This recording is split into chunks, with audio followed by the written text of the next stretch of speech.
We are live. Look at that. All right.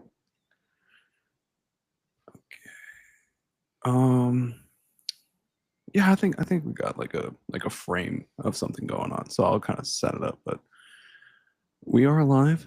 So let's cue the music.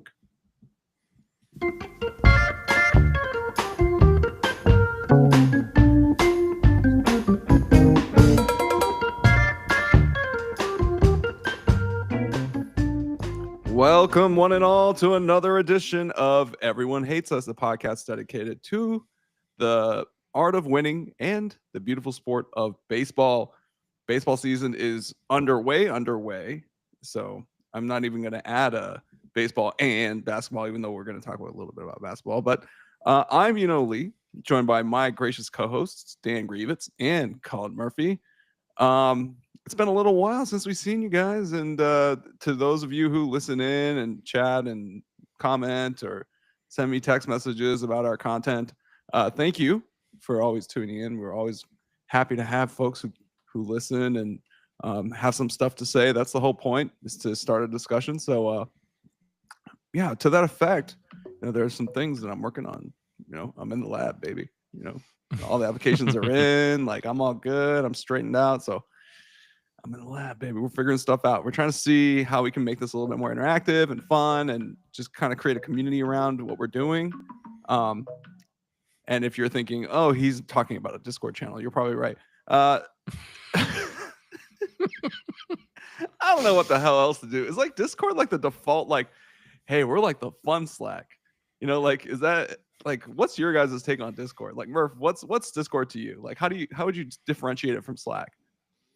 I mean, I think it's got like a lot of easy to handle like reminders and stuff. But I mean, at its core, it's not, I think, that much different from Slack. Maybe a little bit more like anonymous, I think, than anything. I think the way it like syncs up with the channels is like very interesting if you want to do like some more specialized stuff. I'm specifically thinking in regards to stuff like if you're playing like video games or kind of doing accessing like chats, kind of you can throw in more logic gates to kind of create different stuff. I mean, I've used Discord for a lot of nerdy things personally, but like if you're doing like board game queues or like meet sync ups, as well as just even like online, like we were doing like a little app game like tournament, uh where you can have like codes that you can give to people. I think it ends up working out pretty well. So I think that's what the big difference on it is. While like I would say Slack is just a pure messaging platform. Like I would say, you know, Discord, it's a lot more flexible with what you can do with permissions, like acceptances, and like kind of logic gates to allow like a more curated ability to like get in and out of chats and kind of handle queues and everything else and timers. Yeah, I mean, so for folks who don't know what the hell these two things are, just so we're clear, Discord is a messaging service. I think they're both spawn of IRC. I don't know if you guys are allowed around for IRC. Am I dating myself very badly? I never used IRC. Okay, that's yeah, I was an IRC user back in the day, and basically it was the hashtag channeling was actually an IRC thing. And it was kind of developed there, but it was basically like a multi-channel messaging system. They had public and private channels and things like that, so you could do whatever you want, but you couldn't transfer files or send photographs and all the fun stuff that you can do now. But Slack basically is I would call it enterprise software for workplace talk, water cooler, a little bit of water cooler, but mostly just work. And yeah, so that's kind of like real quick, so that's kind of what Slack amounts to. It's kind of interesting because, like, Dan, I'll tell you real quick. So when I was working at Domo, what was really funny was we had a Discord for the podcast that I was working on, and like certain sounds kind of induce like a Pavlovian response. What's the opposite of that? Where it's like you're kind of repulsed. You're like, oh god. Like for me, it was Slack. Slack has this little woodblock sound. Oh yeah. Yeah, it has a very familiar woodblock sound, and you're just like, I literally haven't heard that sound since I was at Baller like 7 years ago. But yes, yeah, no, it's PTSD inducing, And so I actually changed the chime so that I could disassociate Slack with that. And then what ended up happening was Murph and the Caltech guys, they all meet on Slack. So they have like a Slack workspace where they talk. And I had the opposite, where like at one point I was working at Doma, and therefore like Discord was the place where I was getting work related requests, and we would have people in there being like, because I was the producer, I was one of the producers on the show, and they'd be like, hey, what about this idea? What about this idea? So they're just like, plugging me with just pitches all day long. And when I would hear the Discord chime, I would be like, oh God, I got so much work. Look at this backlog. I gotta address this backlog. And then when I would get a Slack chat, I would be like, oh, thank God, it's Collin, Ping, all the Caltech guys who talk sports with me. Like, I wonder what funny meme they've shared now. So I had it flip-flop. But I think most people have Discord as like, oh, that's like there's something fun that I'm going to go check on. And then Slack is like, oh, dear God, like, has somebody caught me? Do they know that I'm not, did they know I'm not at my desk? Like, oh, God. So I just had a flip-flop was the story. But I want to be a pleasant sound. We want to be like a pleasant community. We're like, right. Ding, ding. We want positive reinforcement, not negative reinforcement. There we go. We want a Pavlovian response to our message notifications, and we're gonna try to do that. There's a lot of fun stuff you could do on this thing. So I'm still kind of experimenting. I was talking to y'all in the group chat. I haven't used Discord at all. But I'll be the. You know how in some stories, like they include a character who's like new to a fantasy world and they're sort of learning as they go along. I can be that for the small portion of our audience that has never used Discord. That's a really important person though. It's the canary. Like we're like, hey, tell us what you think. And it's like, how does this feel? Like, so in tech development world, this is the user, right? Like we call it, patient zero or whatever. We have like different names for what this user does, but basically they go in and just kind of give us their immediate impression off the bat. And I think that'll be very helpful. So, yeah, dude, this is, I'm excited because I haven't seen you in a while. Yeah. I think I last saw you when we actually saw each other in person in LA, or maybe we did one more since then. We might've done one more, but it's been a couple weeks. No, I don't think so. Cause I didn't have my computer cable in Texas. So that's right. Yeah. Oh God, you were in Tejas for a couple weeks. Man, what did I call that place? I call it like a dystopian petrostate.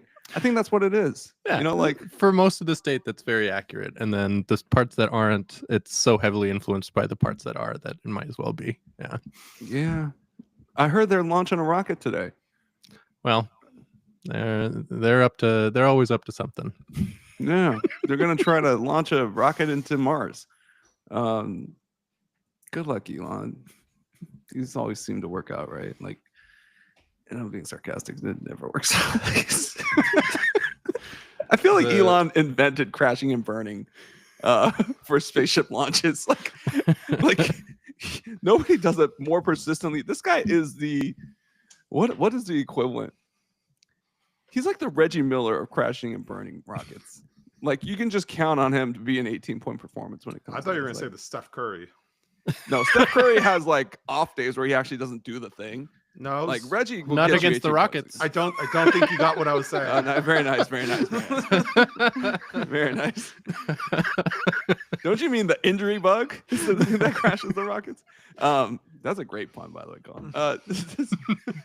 But what I'm saying is, so Murph, we're just making fun of Texas, and I'm sorry. I know you got family over in Texas, but I was calling it a dystopian petrostate, and a whole bunch of friends, but I don't think they disagree. That it's weird. They're like self-deprecating in that way. They're just like, you know what, Texas sucks. Like, it sucks. I'm not going to disagree with you.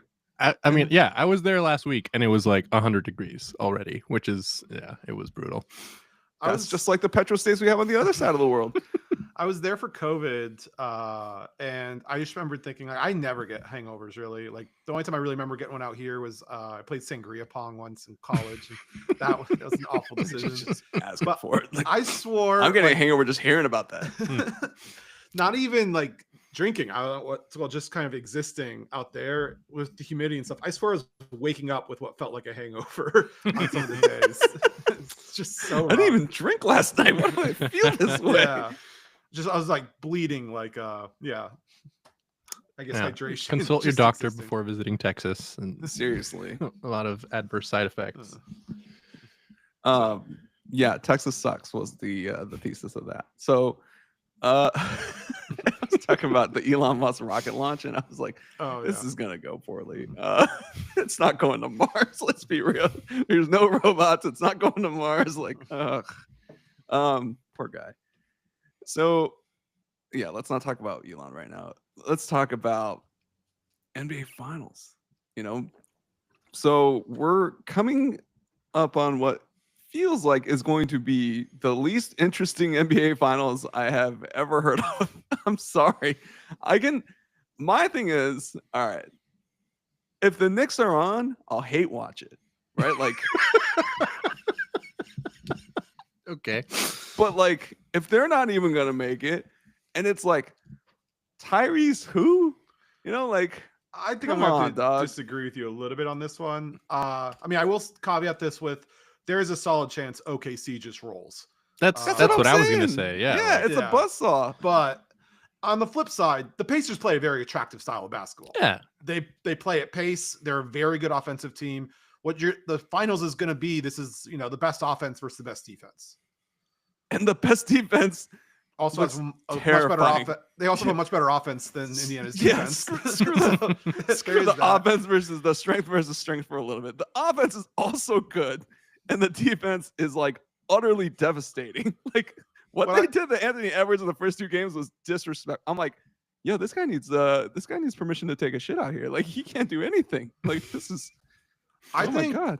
Actually, the flip side is I'm starting to wonder how good was not how good, but like how pathetic was the Lakers' perimeter defense, because the Warriors also kept Anthony Edwards in check to an extent, or whatever, to the point where I started like thinking briefly, I was like, maybe Jalen Green's series wasn't that bad. Maybe the Warriors had something coming, but now it's kind of just more looking at Anthony Edwards when he's not playing the geriatric Lakers. I don't know. Okay, first of all, I want to make clear that the person who was checking him, more like a check bouncing, but the person who was on him was not old. It was Austin Reeves. And good God, not working out. And we don't have a center. So there were 2 exploitable elements of the Laker defense, which like I totally understand. It's like, okay, we're not gonna stop him. We're making Rudy Gobert look like Wilt fucking Chamberlain. All right, like yeah. It's not happening, guys. Let's be honest. This year was basically what we expected was gonna happen this year, and it happened. I did not think Ant was gonna have this much trouble. And then random, like, oh yeah, we're gonna blow you out by 40. We'll get our get back, and they did.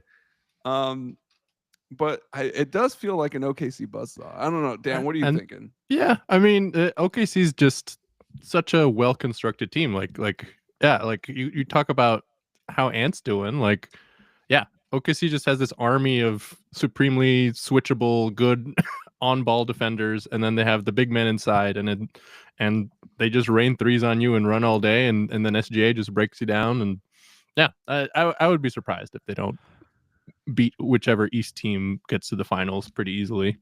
That's why it's boring, because it feels almost like a foregone conclusion. But I like both these teams. I think I've been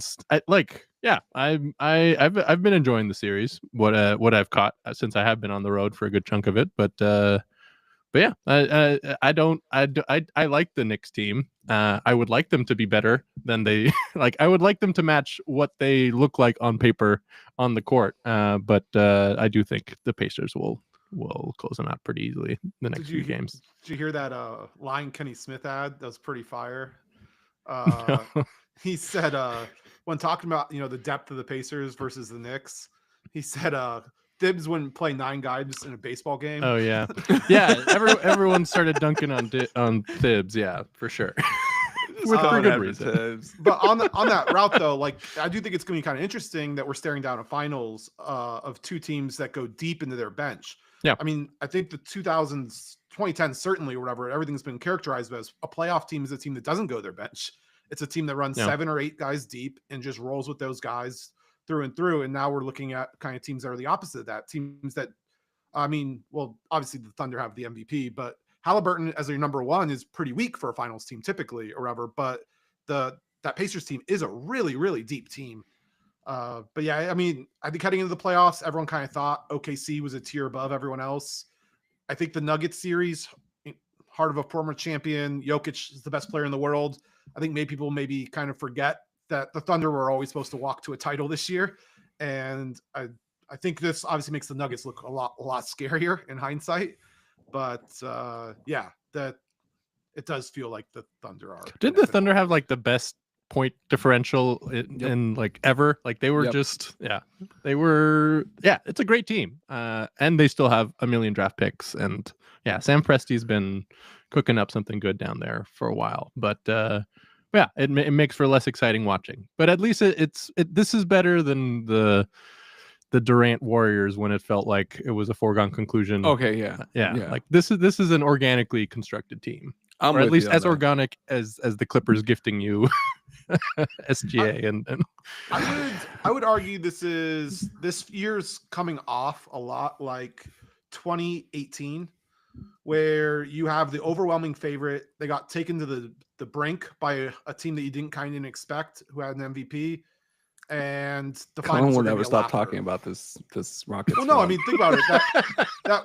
That Warriors team just ran everybody. They had won 7-game series. This Thunder team is running everyone right now, and they had won 7-game series.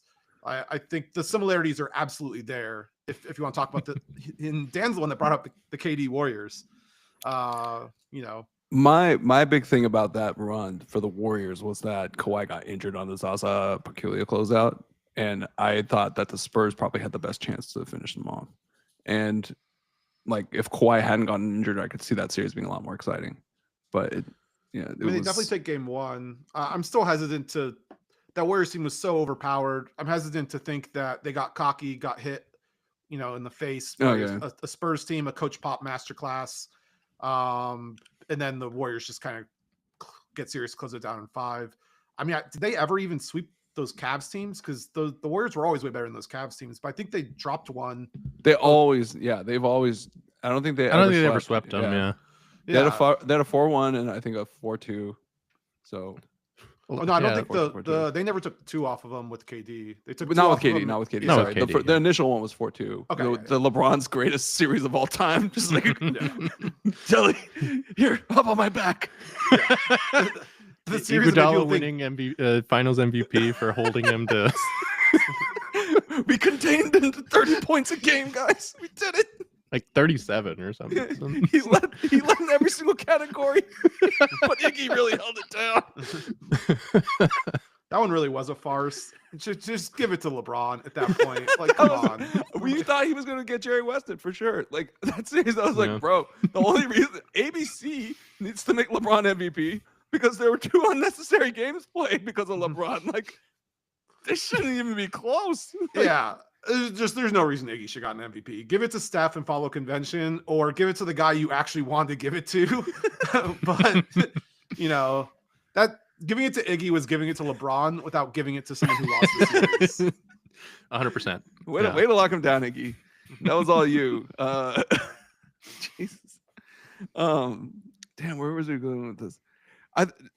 Okay, but is the finals like so assuming an OKC Indiana matchup, which I'm pretty sure everybody's kind of like, I mean, is it fun? It's a basketball purist. You like it. It's like the health and wealth teams where it's like they have healthy guys. Like you guys are saying, you can go pretty deep down the bench and still get some pretty damn good basketball out of these guys. But like Tyrese Halliburton, I'm turning on my TV to watch. I would rather see Cat do something zesty once a game. Like that's what I'm there for. Okay. Than watch Tyrese Halliburton jack up the ugliest looking jumper I've ever seen in my life. Like, okay, not my life. Like, I watch Kevin Martin and Sean Marion. So, like, I was gonna say Sean Marion. Come on, Joakim Noah. Like, Joakim Noah's pretty bad too. Chuck Hayes. But for a lead guard to have a shot, like, good God, what the hell is that? I mean, that's Kevin Martin. I mean, if he makes it work for him, that's going into the playoffs, I would have agreed with you, but like the moments that Tyrese Halliburton's had in these playoffs, they've been super exciting. They've been some king making moments, I will say. Yeah, they definitely are putting the crown is getting ever so close to his head now. But he even did the choke after that. Like, it was so good. amazing. Well earned too. Like he earned it. If you pull that out in the wrong moment, like that, yeah. Like if they lost, that all goes up in smoke. Yeah, He becomes a but that trivia worked. question. That, Yeah. it played. Also, just remember though, as I said in our group chat, Reggie Miller lost the series. They did the choke thing sign on. Everyone forgets that because the moment was very iconic. You know why? Because the streets gave the series to the Pacers already, man. Like, how are you gonna take that, bro? Like, who cares who goes to the finals, man? Like, that's it, dude. Like, you're done, man. Stick a fork in them. I mean, sure, but if you win the series, you win. Like, it's like the Pujols home run in 2005. Like, the Astros went to the World Series. Yeah, I honestly always forget that. Yeah. You and my friend from Houston, Warlow, always remind me that. And I always just forget it like 10 minutes later.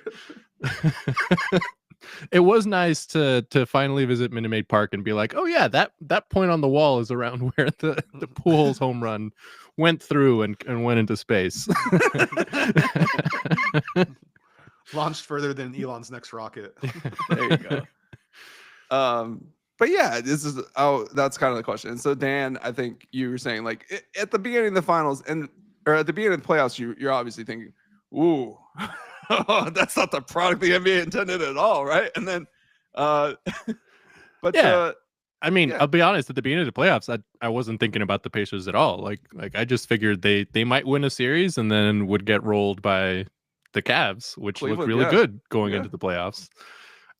Sort of the East, much lighter version of the OKC. Like, it was a well-constructed team, played good defense, like could rain threes on you, and like had the defensive player of the year, and all of a sudden Pacers went and punched him in the mouth and beat him pretty. There were a lot of injuries too, though. Sure, but I don't know. I don't know. It felt Garland, Mobley, Mitchell all missed time. Like, that's true. If I was a Cavs fan, I'd be pretty bitter. That's the core three. I would be pretty salty. Yeah, I'd be pretty salty about that happening for sure. Murph, are you watching it? Are you gonna watch it? I'll probably check in the first one, see how they kind of hold up. Okay. If OKC puts out that like 30-point like death stroke early, I'm probably gonna be watching Diamondback games and flipping into the series when convenient. I think is probably how it's gonna go. I was just being realistic here, or maybe just watching the Stanley Cup. But yeah, I mean, I think heading into the I guess the playoffs, I thought we were headed for almost guaranteed Thunder versus Celtics. Mm-hmm. So I really felt like the Celtics were the only team in the East that really could handle the Thunder. Obviously, that's not happening. And talk about going down in a ball of flame. Like, yeah. Well, talk about injuries too. Yeah, like, Tatum, Achilles, like he Kobe'd himself. Like, that's man. I mean, that just sucks for the Celtics. I mean, that's almost window closed. They're 500 and penalties on the cap right now. Tatum's gonna miss all of next year, and now you're looking at that promising like window that you had open is just shut very quickly.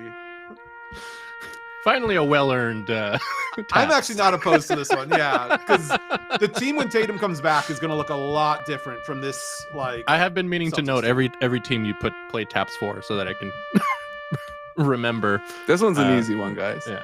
Their season's actually over. Their season is actually over. Next season's probably over too. Not looking great. You know, unless you think Derek White is the second coming of Michael Jeffrey Jordan. He's probably getting traded. He's probably gone. And they're what aren't they second apron? Like they're touching second I think it's apron. 500 million is what after all the penalties is what they're staring down right now. Yeah, that is taps. Porzingis is gone for sure. They got to find a way out of that. Yeah. Drew Holiday's gone. That they've got to find a way out of that. They got to blow it up. I mean, some of those contracts are gonna be tough to even sell just in general because you're gonna have very limited teams that can afford to take on the salaries. So which means you're probably potentially having to throw in. I'd almost say Jaylen Brown, but Jaylen Brown's contract's also not great. Do you want me paying him $60 million a year? But the thing is, like, production, what team is positioned to basically take advantage of the Celtics organs, right? Like nobody needs an organ transplant that big. You know, like if you need wow, you guys are clearly Nike shills. Jaylen Brown just. This is clearly a Nike conspiracy to keep him off. Like everyone would want to trade for Jaylen Brown, obviously. Yeah, of course. No, ain't nobody want that at that price. What are you talking about? I mean, but really though, like the list of teams that can even accept that without sending money back, because the whole point of them trading them is the $500 to get the money off. Deal. Right. You're talking like the Spurs and like Rockets, as far as like teams that might be trying to contend next year, and then a bunch of fringe contenders, and who knows how frisky they're going to be. I'm sure Yeshiba and the Suns are always going to be in the mix here. Yeshiba. What is he, a dog? It's Ishbia, isn't it? Like, I actually don't know. Oh sorry. I'm so sorry if I'm mispronouncing the name here.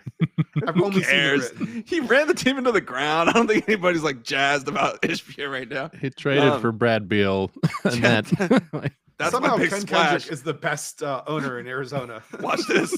Watch this. We're never making it back to the finals. Like, watch this. Oh God. But no. So you know, the thought that crossed my mind, Dan, as a Laker fan, was like, oh, they got to get rid of Porzingis.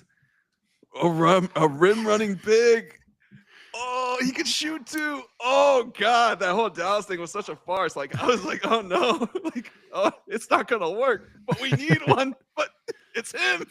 Like, I'm just like, God. I didn't make that connection. Yeah, I mean, on paper, it would be a nice addition, but I'd be. They, like, I don't know. The fucking hate each Celtics. other? Yeah, true. I think it didn't go well that way either. But yeah, I think the Celtics wouldn't trade us a piece like that. Boo! No, you would do it because it's like it's a great like plant to be like, I just want to see what happens. Like, let's see it all blow up. It's like vinegar and baking soda. Like, I honestly think the most likely trade is trading Reeves for one of the Dallas bigs, because you're getting another one in Cooper Flag. You can't have 5 bigs. Dallas has to trade 2 of their Flag guys. is 6. He is not 6'10". Cooper Flag is 6'7". No, but he's gonna be playing the 4 in the. I'm saying like they have 5 guys that are playing the 4 and 5 between like PJ Washington, Lively, Gafford, AD, and hey, yo, guys, and Flag. So Gafford. Like, you don't need Gafford. They need to trade 2 of those guys. They're just gonna be burning, like, you know, Flag needs to play. All the I rest don't guys think are they can NBA make guys. a trade with us on general principle for like No, I know the league a would, long time. The league would be very mad. That would not be cool. Oh, so you're gonna Look, guys, we set this up for you. You gotta you gotta make it work with the You know what? Luka's texting those guys. Yeah, just get caught with some sweet tea, buddy. But it's like Derek Lively the second at a Popeyes is like, oh shit! Like, why are there no cameras here? But no, Anthony Davis is not a bankable big. Like, you're not gonna have him for the stretch run anyway. So like, I mean, it's good to have some randomly. backups. Sometimes you might like, but yeah, like you can't carry count on 5 rotational bigs that are Sure all you can. startable. Sure you can, absolutely Murph. cannot. No, Not if it's- one of them's If like it the was first overall. 2001 and Shaq was the best player in the league, you would definitely do that. No, because Flag needs 30-something minutes a night for his development, first off. So, like, Anthony Davis is going to give you 30. So, like, you only have 96 minutes to give. Play The him other at the 3 guys one. are getting Kyrie's not even 36 minutes playing. combined. Lamar Odom him, dude. Like, just have him play the point and bring in the big. It's the forest of trees. I You mean, don't want someone him needs to guarding play the point. You don't want him guarding the point. You don't want him guarding the wing. Hey, make him quick. Develop him. But no, I mean, like, just think about that. There's Survive. there's fundamentally, like, you'd be giving everyone, like, the other 3 bigs, Washington, Gafford, and Lively, 10 minutes a game.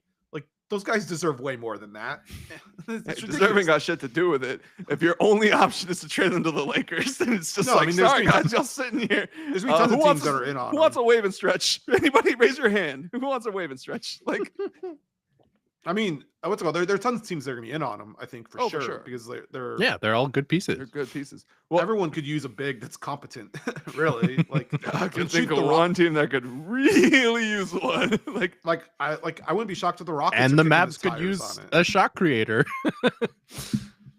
ball handler. Yeah, I'm Little hearing, like, Kyrie you know, stopgap. Anybody? Like, Reed Shepard for, you know, the fuck? what, Derek Lively? Insanity. No way. I mean, he was drafted pretty high. He must be good. Yeah, he was drafted 3rd. Jalen Green, I think he was drafted 2nd. Jalen Green was 2 overall. You know. No, I think we can get more for him. I'm still holding out for Booker. Oh my god. That's... Please, Booker, ask out. Bro, Suns they are going need nowhere, to chips in. They just changed ownership. They need to chips in, dude. Like, No, they need to get their picks back. They're not getting their fucking picks back. We have some of them. Nobody's gonna give up that many picks for freaking Devin Booker and Kevin Durant after the year that they just had. Like those guys are playing winning basketball. They would trade picks for Booker. Yeah, they're not gonna trade a ton of picks. It's We'll like give them their picks back and Jalen Green for Booker. that's so disrespectful. That's so disrespectful. That's a great trade. Yeah. I mean, where they're at now, I think they think about that trade for sure. Jalen Green's only 21. First off, for as much as I've been dunking on him, like there's still an absolute chance he gets better. An absolute chance that maybe. The absolute chance that he maybe gets better. Yeah. Murph, you would have to like drag his shooting splits, like kicking and screaming up from like 40%, to like a more palatable 43. Like this is what we're looking at here. Like this is. I don't think there's gonna be a lot of people giving guys who have produced at the level that Green has. Like I don't think there's many teams that are gonna be able to offer that and take on the salary. That's what I'm saying. The first extension is where you have your referendum, and you're just like, I don't know. So like I think people talk about like the Jalen Green thing. Like I don't know how many people are going to put together a better package for Booker if Booker wants out. Like I don't think they're going to try and just Booker is very popular in the Valley, so yeah, I don't think there's any push to get rid of him. But if he tries to force his way out, Houston is going to be able to put together a package around Jalen Green that's going to be better than I think the vast majority of teams. Jalen Green and their own picks back, like a team led by Jalen Green and Brad Beal. That's a hell of a tank team. Wow. Yeah, you're basically recreating the Wizards. Yeah. DOD, like military spec tank. Like that is trot that bitch out. That's not a Russian tank, okay? That is a Western NATO red-blooded tank American NATO tank, okay? Like that is no question about it. It's gonna make it. Holy moly. Yeah, no, but Murph, I would argue that Jalen Green is incumbent with the picks is a much better option than Devin Booker. And the reason why I say that is because you don't like Jalen Green is he's not good, but you don't need him to be that good. Because the rest of your team is so deep. Like I think this playoff showed we need someone that can get buckets. But you would be throwing, would it be throwing you into like contention expectation? Like for sure, right? Like, but my thing is like, you still have like young pieces that you still haven't really seen the full like ceiling yet, and they can get like dramatically better. Putting Booker in there and taking up the shots, like I don't know if that actually helps. Because like Booker as a facilitator is like, like he's not that guy. So that's what I'm Şengün's for. Yeah, that's right. Point forward. So I'm a little bit more pro keep Jalen Green. And I mean, we were the 2 seed this year. We won 50-something games. The team's super young. Don't 2 seed yourself right now, dog. Like, did you see the 1 seed? Technically true. It's technically true, but like, let's be real, dog. Like, come on. I guess the point is like, if after you come off a season like that with a team that as old as we are, like you're expecting to compete in these next couple years, which you will. We need a real like creator. Booker is a guy that can be. Is Booker gonna somehow get you guys past OKC? Like, be honest with yourself. I mean, I think with our defense, we don't. You'd have to shoot like 3 players on their bench. Like, have a chance. By the way, you were concerned about Booker taking shots. I looked it up real quick. Jalen Green shot 17.5 shots per game this year, and Booker shot 19. That's some Nick Young shit right there. I'm not gonna lie. Extra shots per game. I can't justify that morally, but you know what? Like, dude, I think it's actually 1.5. It's a perfect trade for us because he slides right into Jalen Green's spot and is just better. Yeah. Like much better, much better. Collin's a very win now guy. Like we know this about him. He's a very win now. Seed. Yeah. Throw the chips in. I mean, stop 2-seeding yourself. You're not a the concern, however, always is when no one ever wants to give up prospects because like what could they be? The whole mystery box meme and everything. Like it could even be a Devin Booker in there. Like Jalen Green is like potentially only going to hurt his value if he doesn't take the leap. If he takes the leap, then we want to keep him. Obviously, if he doesn't, then we want to get rid of him now, not hold on. And I guess the question is like, right? Who is available this offseason that like this was year 4? Yeah, it was year 4. Yeah. Who is available that could take the Rockets to the next level? But who the hell wants Jalen Green? Like that's straight up like that's a money match thing. That's like that wants him to tank. Yeah. Unload him for the picks type of deal. That's like when we took on Jeremy Lin for the first rounder. Like because the Rockets had the poison pill on him. Yep. Like it'd be great to get Giannis, but like realistically, I agree. yeah. No, I mean, I'm trying to be It'd be realistic great here. if I could get a house in Bel Air like right now too. No, that'd be great. this is my point though, is that like, and also even if we could somehow like package every single asset we had back, like anything with Giannis, Sengun, and Amen Thompson is basketball spacing cancer in stage 5 at that. Oh, 100%. Yeah, So- you guys are terminal. Basically the only pieces to get rid of are our best pieces. So if you're looking to move Green, like what pieces make sense on players that are difference makers this offseason? And the Suns, Booker is obviously the best get. Even someone like Durant would be like kind of a rough get. So that feels like that's kind of selling low on someone like Jalen Green, because Durant's timeline is very short. That's really win now. Yeah. Yeah, exactly. So that's even more. And I like, what other major player is going to be available this offseason that someone like Jalen Green could command? Austin Reeves. I was literally just about to say. I know a little white hillbilly over in El Segundo right now, probably getting his shots up. That wouldn't mind going over to where they launch rockets, right? Like, So that's not that we want Jalen Green either. yeah, but what the fuck? No, you're gonna have to package some picks there. And Sengun. Like, I need Sengun. So I mean that's kind of the whole point, really, is that like there's not, this is actually a weird offseason where there's not a lot of stars that Yeah. seem like available, like whether free agency or just contract wise, where it makes sense to move off of them. So that's why I'm all about this. That's why I'm always hitting the trade for Booker like moves. Yeah, 'cause that trade makes a ton of sense for me. I really don't like Jalen Green that much as a like. Yeah.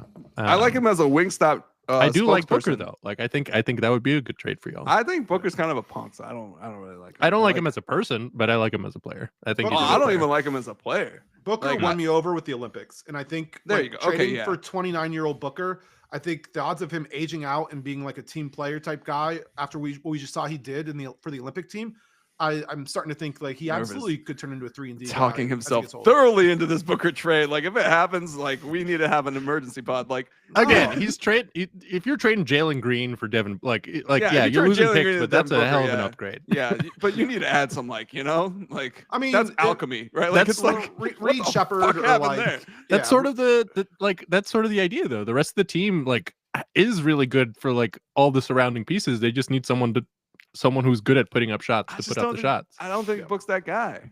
Like, I just don't think Book's that guy. Booker Yeah. gets us past the Warriors this year, and I think probably I think we're in a dog fight with the Timberwolves, probably staring down a conference finals appearance. I think if you Book just swap can be those two that guys guy. entirely. I do like Book. Like I For, like Book for enough. what Murph just said, which is like, hey, we'll be executed just later. Like, Sure. I mean, like if you're building a team to beat this Thunder team, like that's a tough assignment. But like if you that's what it you're gives called you a on to chance. do. It Yeah, gives that's you what you're like called on to do. And I'll just say this wouldn't be the first time that you made fun of a Rockets pushing all in to beat an unbeatable team, and the Rockets ended up, surprising you. and then almost Surprising me beating how? Like, by winning? Did they win? Did Well, they advance? I mean, Well, I was shocked that the Warriors beat the Rockets again. Just I can see us now in 2032 reminiscing about the 2026 Rockets with Devin Booker. 2026 Rockets with Booker. Ooh. Hey, remember that? Hey man, we almost had him. We almost had him. if only Booker didn't pull his Houston hamstring. Rockets mantra. Only Booker didn't pull his hammy. The post-Akeem years are, we almost had him, guys. We almost had him next year. It literally is. It's always about injuries. Dwight tearing his MCL in 2015. Look at this Chris Paul shit, dog. 2018. You had to, like, All right, bring out the chart. We- Oh, Yao, T-Mac Yao, back is Yao breaking bulking. his foot in Yao doesn't have 2009. lower extremities anymore. Like, oh my gosh. Wait a The second, car's Yao breaking got down on the way to the injured? shot. What? Yeah. What? Yeah. Only Honestly, his what's it called? entire fucking career. T-Mac and Yao both got hurt, and Yao's backup, Dikembe, had a career-ending injury. Literally retired in the playoffs. yeah. Got hurt versus Portland. You can't call that snake bait if Dikembe is like 50 years old, Colin. Like, that's He was giving us good minutes until He he, was. he I know. died. I remember that. I was like, damn, Dikembe's still hooping. Like, Now we got to guard your guys' twin 7-footers with the chuck wagon. yeah, I know. I did. I thought it was funny, but no, this is the Rockets are snake bitten. But yeah, I don't know, man. Is that, yeah, I see where you're coming from because it makes it exciting. You're still like 3 or 4 injuries to the Thunder away, but like, Ah, I think you were closer than you think. I'm telling you, you gotta shoot like a couple people on the start. Like the Yeah, starting five. I think Colin's right. You're closer. Like I think one key injury would even that series pretty quick. Like or just To having who? someone Like else Chet? take up, or just having SGA? Like, Chet- or just having Chet or someone else SGA, take yeah. him out. Like that's the Tatum type shit. It's like, yo, if Tatum tears his Achilles, we got this series in the bag, boys. Like, or just have something like the Nuggets take him out, and so you don't have to deal with so it. you don't have to even have to play him. Yeah, Yeah. Nuggets are feisty, man. Looking back, it's like, damn, they're for real. We made fun of them for like firing their coach like so late in the season and all that, and then it's just like, oh, it was a Yeah, bit but what- jarring to see Michael Malone as a as an analyst the other day. Just like, oh, this guy is still on my TV somehow. I didn't want to hear from that Talking at me. motherfucker ever again. So like,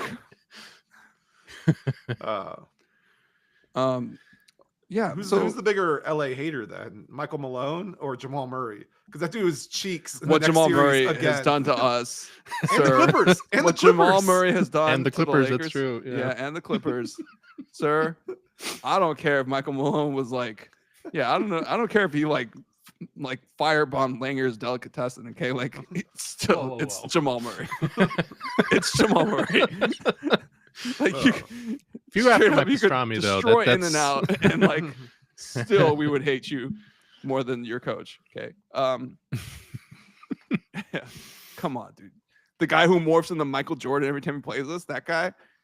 And then like every been- other game. But You know how it's many nice to Laker get a guy fans for that. draft like- Jamal Murray in fantasy basketball thinking that that's what he's like all the time. And they're Yeah. like, this guy gives me like 16, 17 points a game sometimes. This sucks. It's like, where's Jamal Murray who plays the Lakers? Like, I mean, it's nice to hate a guy for that though. Like as opposed to like, Oh, there's so many 100%. guys that you hate for like Draymond Green, like doing dirty shit for all the Draymond time. reasons? Like, We should just yeah, call like- it for Draymond reasons. yeah, like suddenly playing like amazing basketball in the playoffs and kicking your ass is a great way. That's a great reason hate to someone. dislike Yeah. someone. Yeah. Yeah.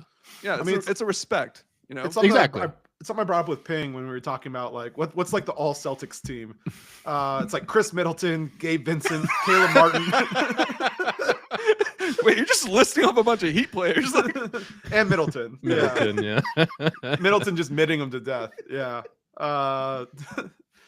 I think there was someone else. I think Donovan Mitchell has Yep. the Oh, yeah. career point per game record against the Celtics. Higher than Jordan, higher than anyone. No one has scored more points. And Jordan dropped 63 on him. Like Yeah. that was his career high against the Celtics. Yeah. That's pretty funny. Well, career high in the playoffs. But that was career high period, I thought. He had a 69 in one game.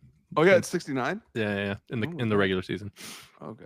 Nice, by the way. Of Mm. course. Yeah. How could he not be the GOAT? against the Cavs, I believe. Sorry. 90s Cavs. Who gives a shit? Like, okay, sorry. Sorry, Larry Nance. Disrespect. Hey, Mark Price would like an apology. Craig Elo. Yeah, Craig Elo has something to say about that. He was Actually a solid. good defender. Like Craig Elo was actually good, and The nobody SNL gave him skit. He's only known for the only SNL known for skit getting the that shot. was pretty great. Yeah, that's pretty disrespectful. I think they have Mikey Day on there. It's like, really? You want me to guard him? And he's Yeah. saying it in like Mikey Day, like country ass voice. I think it was Mikey Day. I might have the actor wrong.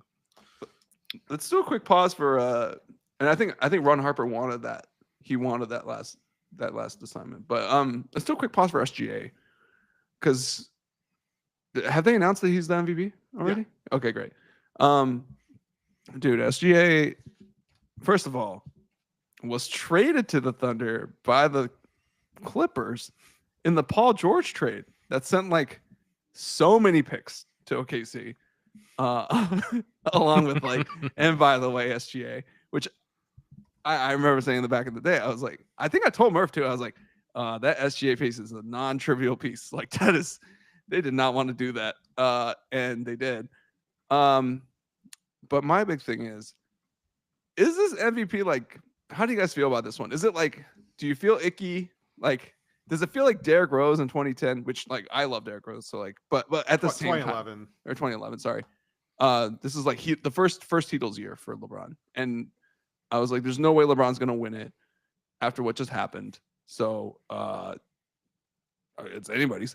What like does it? How does it feel for you guys? Because for me, this one feels a lot like the Sixers when they had Allen Iverson. That team was like an amazing defensive team. And it's like, let's be real. AI is not the one checking the best player on the other team, right? Like, come on. So, and then again with the Bulls, with Derrick Rose, a tremendous defensive team. Like Joakim Noah, I think won Defensive Player of the Year. He was awesome. So like, and then Derrick Rose kind of is the figurehead for the great defense. Is SGA in that realm? Like, is he in that tier of things, or is it more like no, best player, best team? Like, like he's that guy. Like, what do you guys think? I mean, I think there's a difference between I think Jokic should have won this year, but I do think that Shai Gilgeous-Alexander averaging 32, 5, and 6 is a little better than Derrick Rose averaging 25, 7, and 4.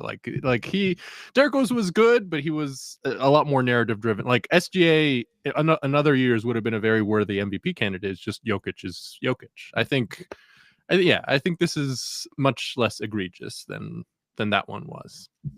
Looking back. So I would also like to just say that the Rose one's still one of the more ridiculous MVPs that was given out.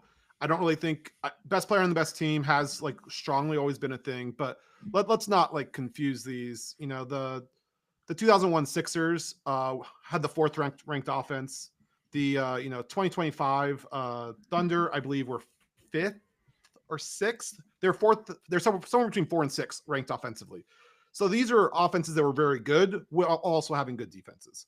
The Bulls were the 23rd ranked offense. They were winning on the back of their defense. So the guy who carried their like bottom 3rd offense doesn't really ring as hollow to me. I would also like to push back on the idea that it should have been LeBron's or was going to be LeBron's anyway, because I think a lot of people forget Dwight Howard's actually the one who finished second MVP voting that year. I should have muted myself. Sorry. That's who I actually preferred for that one, just because go look at that team that Dwight had and tell me why that team should be a top 5 defense. It is full of people that are known as awful defenders. So I would have definitely gone Dwight that year anyway. I don't think the Derrick Rose decision is remotely the same, because you're talking about teams that were, while they're better defensively, the offenses were still really good, versus the Bulls were objectively a bad offensive team. And so I think rewarding them just because they got the 1 seed on the backs of their defense when he was the worst defensive player on the team just doesn't really sit right with me the same way. It does feel weird in the sense that everyone acknowledges that Jokic is the best player in the world. I'd be remiss if I didn't point out my bitterness on the fact that once again, a triple-double winner was denied an MVP after, we gave one of the most farcical MVPs on the basis of that. So I would like to throw that in there as well. Apparently they're not really cool anymore. Yeah, I'm enjoying it. I mean, I do think it's funny, but I do think this triple-double guy should have won. But did this triple-double guy, did he wear Nikes or Adidas or Jordans? Because I think Westbrook was a Jordan guy. And I mean, makes you think. Just like how Ben Simmons, Nike the X-Files theme. Do do do do do. And Donovan Mitchell, Adidas. Ben Simmons, Nike. Rookie. Like one thing I saw directly on our NBA or whatever that I thought was interesting was this is the 9th consecutive MVP that does not have tattoos. Oh, wow. Really makes you think. Yeah. One caveat on that is Westbrook does now have a tattoo, but he did not at the time when he won it. I mean, he got a tattoo when he had his first kid, I believe. But yeah. That's an interesting time to make a very not kid-friendly decision about your skin. But and I don't exactly remember which one it is. I won't begrudge a man a tattoo. That's ridiculous. I just thought it was interesing. It was something I saw. I do enjoy the hard-hitting journalism that our NBA comes up with sometimes. But yeah, just for those wondering, SGA, obviously Jokic, Embiid, Jokic, Giannis, Harden, Westbrook. And Curry's the last one that had one back in the day. That's crazy. Harden doesn't have tattoos either. That was crazy to think about. I think I'm a little surprised Jokic doesn't. I feel like he could have some nice Serbian. I bet you he has a full-on koi pond on his back, and nobody's ever seen it. Or a horse. His brother's or a horse. Yeah, yin yang horses. Just his brothers are tatted like down to tips, like the I think he's talked fingertips, about like- it. It's just like a personal choice on his end, but like because his brothers obviously there's obviously not a family reason why he's not doing it. Yeah. I think everyone assumes Harden does because of his strip club reputation, and I think that's a little bit of a. I think we're stereotyping a little bit there. No, You I know? think you're You know? permitted one like vice or whatever, you know, and then James just happens to be like over patronizing strip clubs, and I really mean over patronizing. Like there is such a thing as over patronizing a strip club. It's when they retire your jersey in the rafters of the strip club. Oh well, he spent all his walking around money on that, and every night, and every time he got to the tattoo place at the end of the night, he's like, Just I'm out of cash. money. Yeah. Sorry, lemon pepper wings over, you know, markings that on my was skin. Lou Will. That was Lou Will. That's everybody goes to Lemon strip club. pepper Excuse Lou me, Will. sir. Lemon pepper is code for yeah, no, come on, that's everybody. Moving on, let's go to baseball. Actually, we'll be right back, and then we'll get to baseball. We gotta cut the strikes. Getting out of control, guys. I'm talking about strip clubs and Zesty Cat. And, all right. Well, you're the only one that's so zesty. Cat. Yeah, you're the. He yeah. was zesty as fuck. I don't want to hear it. That's insane. Some of the stuff that I'm seeing, like the video, like the stills that are coming out of these. And he's still play like he's still a All-NBA? valuable. Yeah, he's a good. Yeah, like Oh, he's NBA a this year. tremendous hooper. Like he is amazing as a basketball player. He's just like the faking the New York accent too is just like, oh God, stop. he's out here living his best life. He's doing. He's Yeah. You are hard to defend, Carl Anthony Towns, both on the court and off the court. Hard to defend. I have zero problems with any of it. I want to know who's favorite, who says Cat's their favorite player. Like who in New York is like, you know, where do we go? Broadway? Like we go to Broadway and be like, who's your favorite player? I like that big fella, Carl Anthony Towns. You know, I'm like, oh shit. I mean, I don't think a lot of people have him as their favorite player because he's not like he shoots threes. Like he's not an exciting player to watch. But he's a player that you'd be excited to have on your team. He's an absolutely devastating offensive weapon. Like I think there's a lot of devastating. people in Minnesota that still have him as their favorite player. Oh, you know whose favorite player he was? He was Lizzo's favorite player for sure. Because I remember Lizzo was talking about how she was trying to holler at Cat. And I was like, I can't imagine too many things more terrifying than that. Anyway, I'm going to hell, but it's all right. We're staying out of pocket even in the timeout. Oh man! All right, hey, let's talk about fantasy for a little bit because we got a fun little storyline about my wife beating everyone except Dan. Quick, all right, we're time in and we're back, guys. So this year we trialed a fantasy baseball league. This after honestly is it Matt Vazin? Yeah, Who's the Matt commissioner? Vazin, yeah. Matt Vazin, sorry. The reign of terror. Oh my God, Murph! The scoring in this league last year it was repugnant. Like that's the word that comes to mind. It was repugnant. The amount of points they gave for RBIs was just completely insane. Man likes 90s ball. Bro, I thought I was playing like Ken Griffey Jr. baseball on Super Nintendo. Like, what the hell is this? Like, they're counting RBIs. Like, you could literally like the bases are juiced and you're sweating because you're like, oh man. Well, we updated the scoring this year in that league, and I'm gonna go check to see where you are in the standings right now. I'm still getting my ass kicked. Yeah. Oh yeah, 2-7. There we go. Not doing great, but the scoring last year was just a farce. And so we decided, this is the point being that we kind of started our offshoot league because we were like, this is crazy. Funny enough, Vazine actually corrected the scoring or fixed the scoring to a more standard format. So now we are in 2 leagues. So it's like, they're both fine. And so we started a fantasy baseball league. Collin's in it, Dan's in it, Ping's in it, I'm in it. A bunch of Dan's friends from the post-apocalyptic Petro State are in it. And my wife is in it.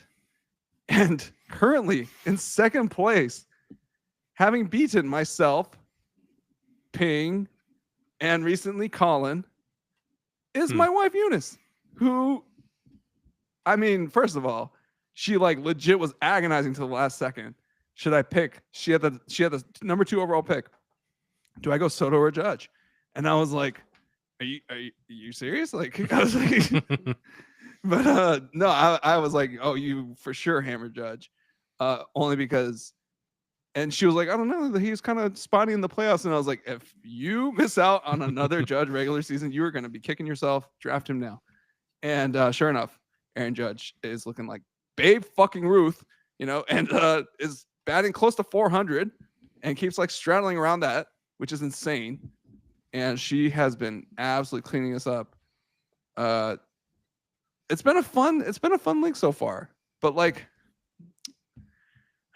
my question is fantasy baseball mostly luck, guys? I mean, most fantasy stuff is kind of lucky, Yeah. right? Like, I mean, I don't know. But I just can't help but wonder if you're saying this because you're an 8th in a 10 Yeah, person I was league. going to say that. I have made the playoffs in every single league I've been in for the last like few years. Consistent success is possible. I would say. You know what? I agree with Dan because it's possibly I think winning the championship takes a little bit of luck. Yeah. Or like winning it all takes a little bit of luck or things breaking your way. I think being consistently above average is attainable. Like that is possible. I think all you have to do really is care. You have to People are care. if you pay attention every single week and just don't start injured guys, like you're gonna have a decent season typically because people are gonna go through stretches where they forget and drop. It really things. depends on the Absolutely. league. Like Or it depends some on the leagues, person. Like if you're Euno and you do that, apparently you go 2-7. Like, yeah, so- I was gonna say in the other league, like everyone's trying. Like Everyone's like, trying, yeah. Yeah. I mean, even in leagues where I've seen people try, like people like make mistakes, they forget when they're on the waiver wire, like they drop things. Like Sure. if you were just focused and pay attention, drop every players single like week, Jackson Merrill, like Jackson Merrill. No, I can't. I mean, Josh. fantasy football, everything you do, like if you just take it seriously every single week, there's no reason that you should be like trolling at the bottom. That's true. That's just what I think. I'm 100% on board with all that. Yeah, there's no reason because there will be like that's assuming 50-50 of like people who care and people who don't, and you can kind of like weed out who that bottom half is, right? Like my high school fantasy football league, like the punishments for finishing last in that league are pretty intense. Like they're awful. Yeah. I've never been close to finishing at the last. Like never. I've been in that league for over 20 years at this point, and I've never finished last. What was the league where you had to make a mixtape and sell it out of your trunk? That was a Caltech league. That was Okay. that one's not even that bad. That's horrendous. That's What are you creative talking though. about? That's great. The Alaska League is way worse punishments. What are some of these punishments? I want to hear. You had to pierce your nipples. What the I'm just trying to stick to the ones that are like kosher to say online. There's the one where you had to retake the SAT and then publish it all over your socials. I mean, that's not Murph. That's not a punishment for you. That's like, hey, look, that's going to be a punishment. You know, my like Caltech friends we're gonna roast no matter what I put up. Like, there's no good score. Like, anything I do, just be like, all right, guys, I had to do it because I lost the bet. Like. I mean, yeah, that was just one that was like kind of obnoxious. There was one you had to take a doll and go on a 2-person date with it. I remember this. This is incredible. Yeah, I mean, there's just some rough ones. We did probably the nicest one we did was we did steal the one that Big Cat and stuff do, the one of the Barstool ones, where basically you had to stay in a bowling alley till you bowl a perfect game. And you could lower the score by every beer and like appetizer you eat and drink. So yeah, By one? No. It's like 10 or 15 points, Okay, depending on thank what God. you're drinking. Because you're gonna die. Like Yeah, by one. I think the person who ended up finally getting out of it, they got out at they've taken it all the way down to 140, and then they finally bowled that. Nice. I ate and drank my way to an average bowler. If I remember right, yeah, it was God. Well, I mean, because at that game you play so many games that your arm's actually like a little bit tired. Yeah. But I think they were 10-ish beers in, and they had like I think 6 hot dogs, something like that. Oh, that's a good strategy if it's a unit, because like say you get like 12 chicken wings and a hot dog costs the same, you're definitely gonna do the hot dog, right? It's like, Yeah. So yeah, I mean that was probably one of the easier ones that we've done. Do a half marathon in a Speedo. the half marathon part is the scary part for me. Like I'll run in Speedo, no problem, dude. Like the half marathon part. Oof. It's a lot of running, and you have to do it in the summer. And the rule is you couldn't do it in Alaska. That's fucked up, dude. That's fucked up. It was Jaren. He did it in Vegas. Oh God. Vegas summer, baby. Oh my Oh, God. Lord. So yeah, I mean, we've had some fun ones. But yeah, I'm just saying, like that's a pretty brutal league to finish last in, and you know, I've avoided it just by paying attention like consistently and working the waiver wire. I mean, at a certain point, if you know your team sucks, you start punting weeks and start prepping for the relegation playoffs. Yeah. But you know, you can absolutely get around like being bad. Why is Collin picking up all these backup players like Yeah. on good teams? This is really weird. I mean, yes, a good incentive, positive or negative, goes a long way. I've been in 2 leagues where they give out a jersey at the end of the year, and I've won both. I'm 100% on those. Thanks, guys, again. Yeah, yeah. Again, I do think consistent success is possible. Speaking of that, there Yeah, is a it's jersey coming. that's missing. It's coming. That's right. I've been in three sports related competitions with a jersey as the prize at the end, and I've won all 3. I ordered it. It's coming. Let's go. Yeah. DHgate though. And you know what was the impetus? It's sounding like The boy who tariffs. cried, That was I the have impetus. I have was the like, oh jersey. God, if I'm gonna get a fake Chinese jersey, I really need to do it soon before these tariffs kick in. Like A Korean buying yeah. a fake Chinese jersey for a Japanese player. what I mean, are you, now what are with- you trying now what with are you Fanatics and- insinuating, Collin? Are you trying to is I'm not it saying funny to anything. you? Like, is there something funny to you about this, white I'm man? not saying Like, anything. I just said the words. He's just observing. you're just Yeah. observing, yeah? Yeah, you just felt the need to point out 3 different ethnicities there. I mean, I'm yeah. very I'm very of the school of mind now that with Fanatics in charge of making baseball jerseys, like the DHgate ones are like, if you find a good seller, like they're better. They might quality actually than be better, the- yeah. Yeah, because man, and then what they charging me? You know, I have 2 jerseys for day, and they were like close to $100 each, and I was like, this is stupid. This kid's gonna Yeah, like, spill all over and grow out. Well, of he it. already Like, did. I was there for one of them. Yeah, well, he got cheese all that's- over it. Yeah, you broke it down that there's a stainable jersey and a protect this jersey at all costs jersey Yeah. Buying white for a child is bold. Yeah. for sure. Hey, if anyone can do it, it's my boy. You know, so But he didn't. Like, it's easy to get very out. It's quickly. fucking cheese, bro. That's not the one. The one with all the stains on it is the one that doesn't have Otani on the bag. That one Okay. is like, do whatever, do your worst, pal. Like, I've had him eat spaghetti in it before, so I was like, all right. Yeah, so it's on its way, and yeah, it is. I think it is the one that you pointed out. It was like a blue and orange one, like like the OG one. Nice. Okay. Sweet. Yeah, so Hell yeah. it's coming. Yeah. DHgate. Yeah. Especially now with Fanatics, not just baseball, like Fanatics is Everything, just, Fanatics, yeah, everything. I Oh definitely- man, that's a rant. up a But few of those. that rant would be a whole episode. I fucking hate Fanatics. Anyway, do you know what they do to baseball cards, dude? Oh my god, the amount of mushroom corners I've gotten out of that, like their QC is so terrible. Okay, I'll stop. All right, so we're talking about baseball. We're talking about baseball. Not the game. So this is a very interesting time in baseball because we're kind of at the quarter season mark. We kind of know what teams are looking like contenders and pretenders, like a little bit. Except in the AL, there's just this giant mass of teams that are like hovering around 500 who all think they're getting the 3rd wild card spot, I think. And that makes things a little spicy. So that's good for baseball. But who's your biggest surprise team this year? Like, Dan, let's start with Dan. Who's your biggest surprise team? I guess I'm surprised at how well the Tigers are doing. Yeah. I thought they'd be good, but they've been absolutely steamrolling teams, which like they've just kept the streak going from the end of last year. It seems like whatever they figured out at the end of last year has been working great. Yeah, I think just the level of how well they've been playing is my biggest surprise. I'm looking at the standings to see if anything else has been. I guess the Giants being this good again, annoying as it is, has been surprising, and the Cubs being as good as they've been has been surprising. But I thought the Cubs would be in the playoff race, and But then they got that injury to start the year. I think we kind of Yeah. took a step Yeah. back on them, right? yeah, I guess the Cardinals too. Cardinals were gonna be mine. We that I was talked gonna we bring talked out. a lot of Okay. shit on the We Cardinals. talked a lot of shit about the Cardinals. Yeah. We did, Murph. So what's surprising to you about the Cardinals? I I mean, Brendan Donovan's having just Yeah, I know. What the fuck? an absolute hell of a season for one. You mean White could tell Marte? Like, I mean, it's absolutely unreal. Yeah, I was not expecting him to be, third on the hits leader in the NL right now. So yeah, I don't think anyone really saw that coming. But yeah, it looked like an old team that was going absolutely nowhere. It's kind of just Literally got no one. too just proud ran to it. like to tank, right?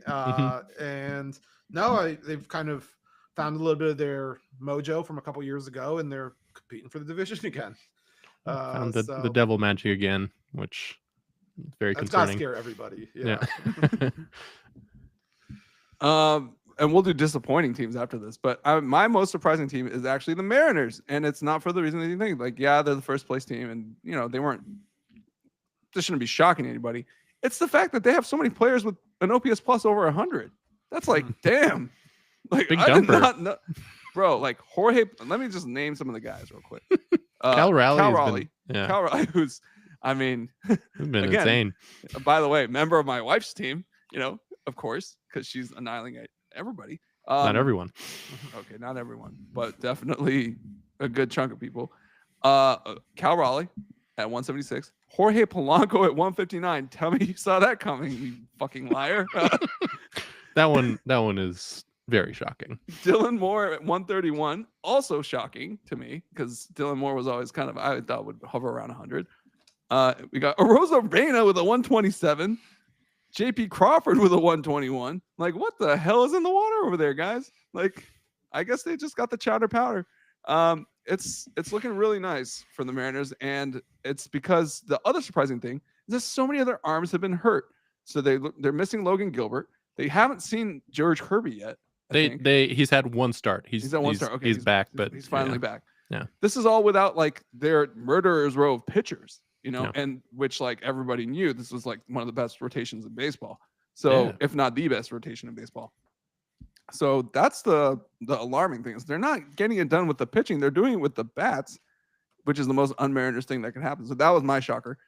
Disappointing teams, Dan. Who's let you down? Who's the person who's just which team is the one who's like, I had such fucking hopes for you, and look what you did.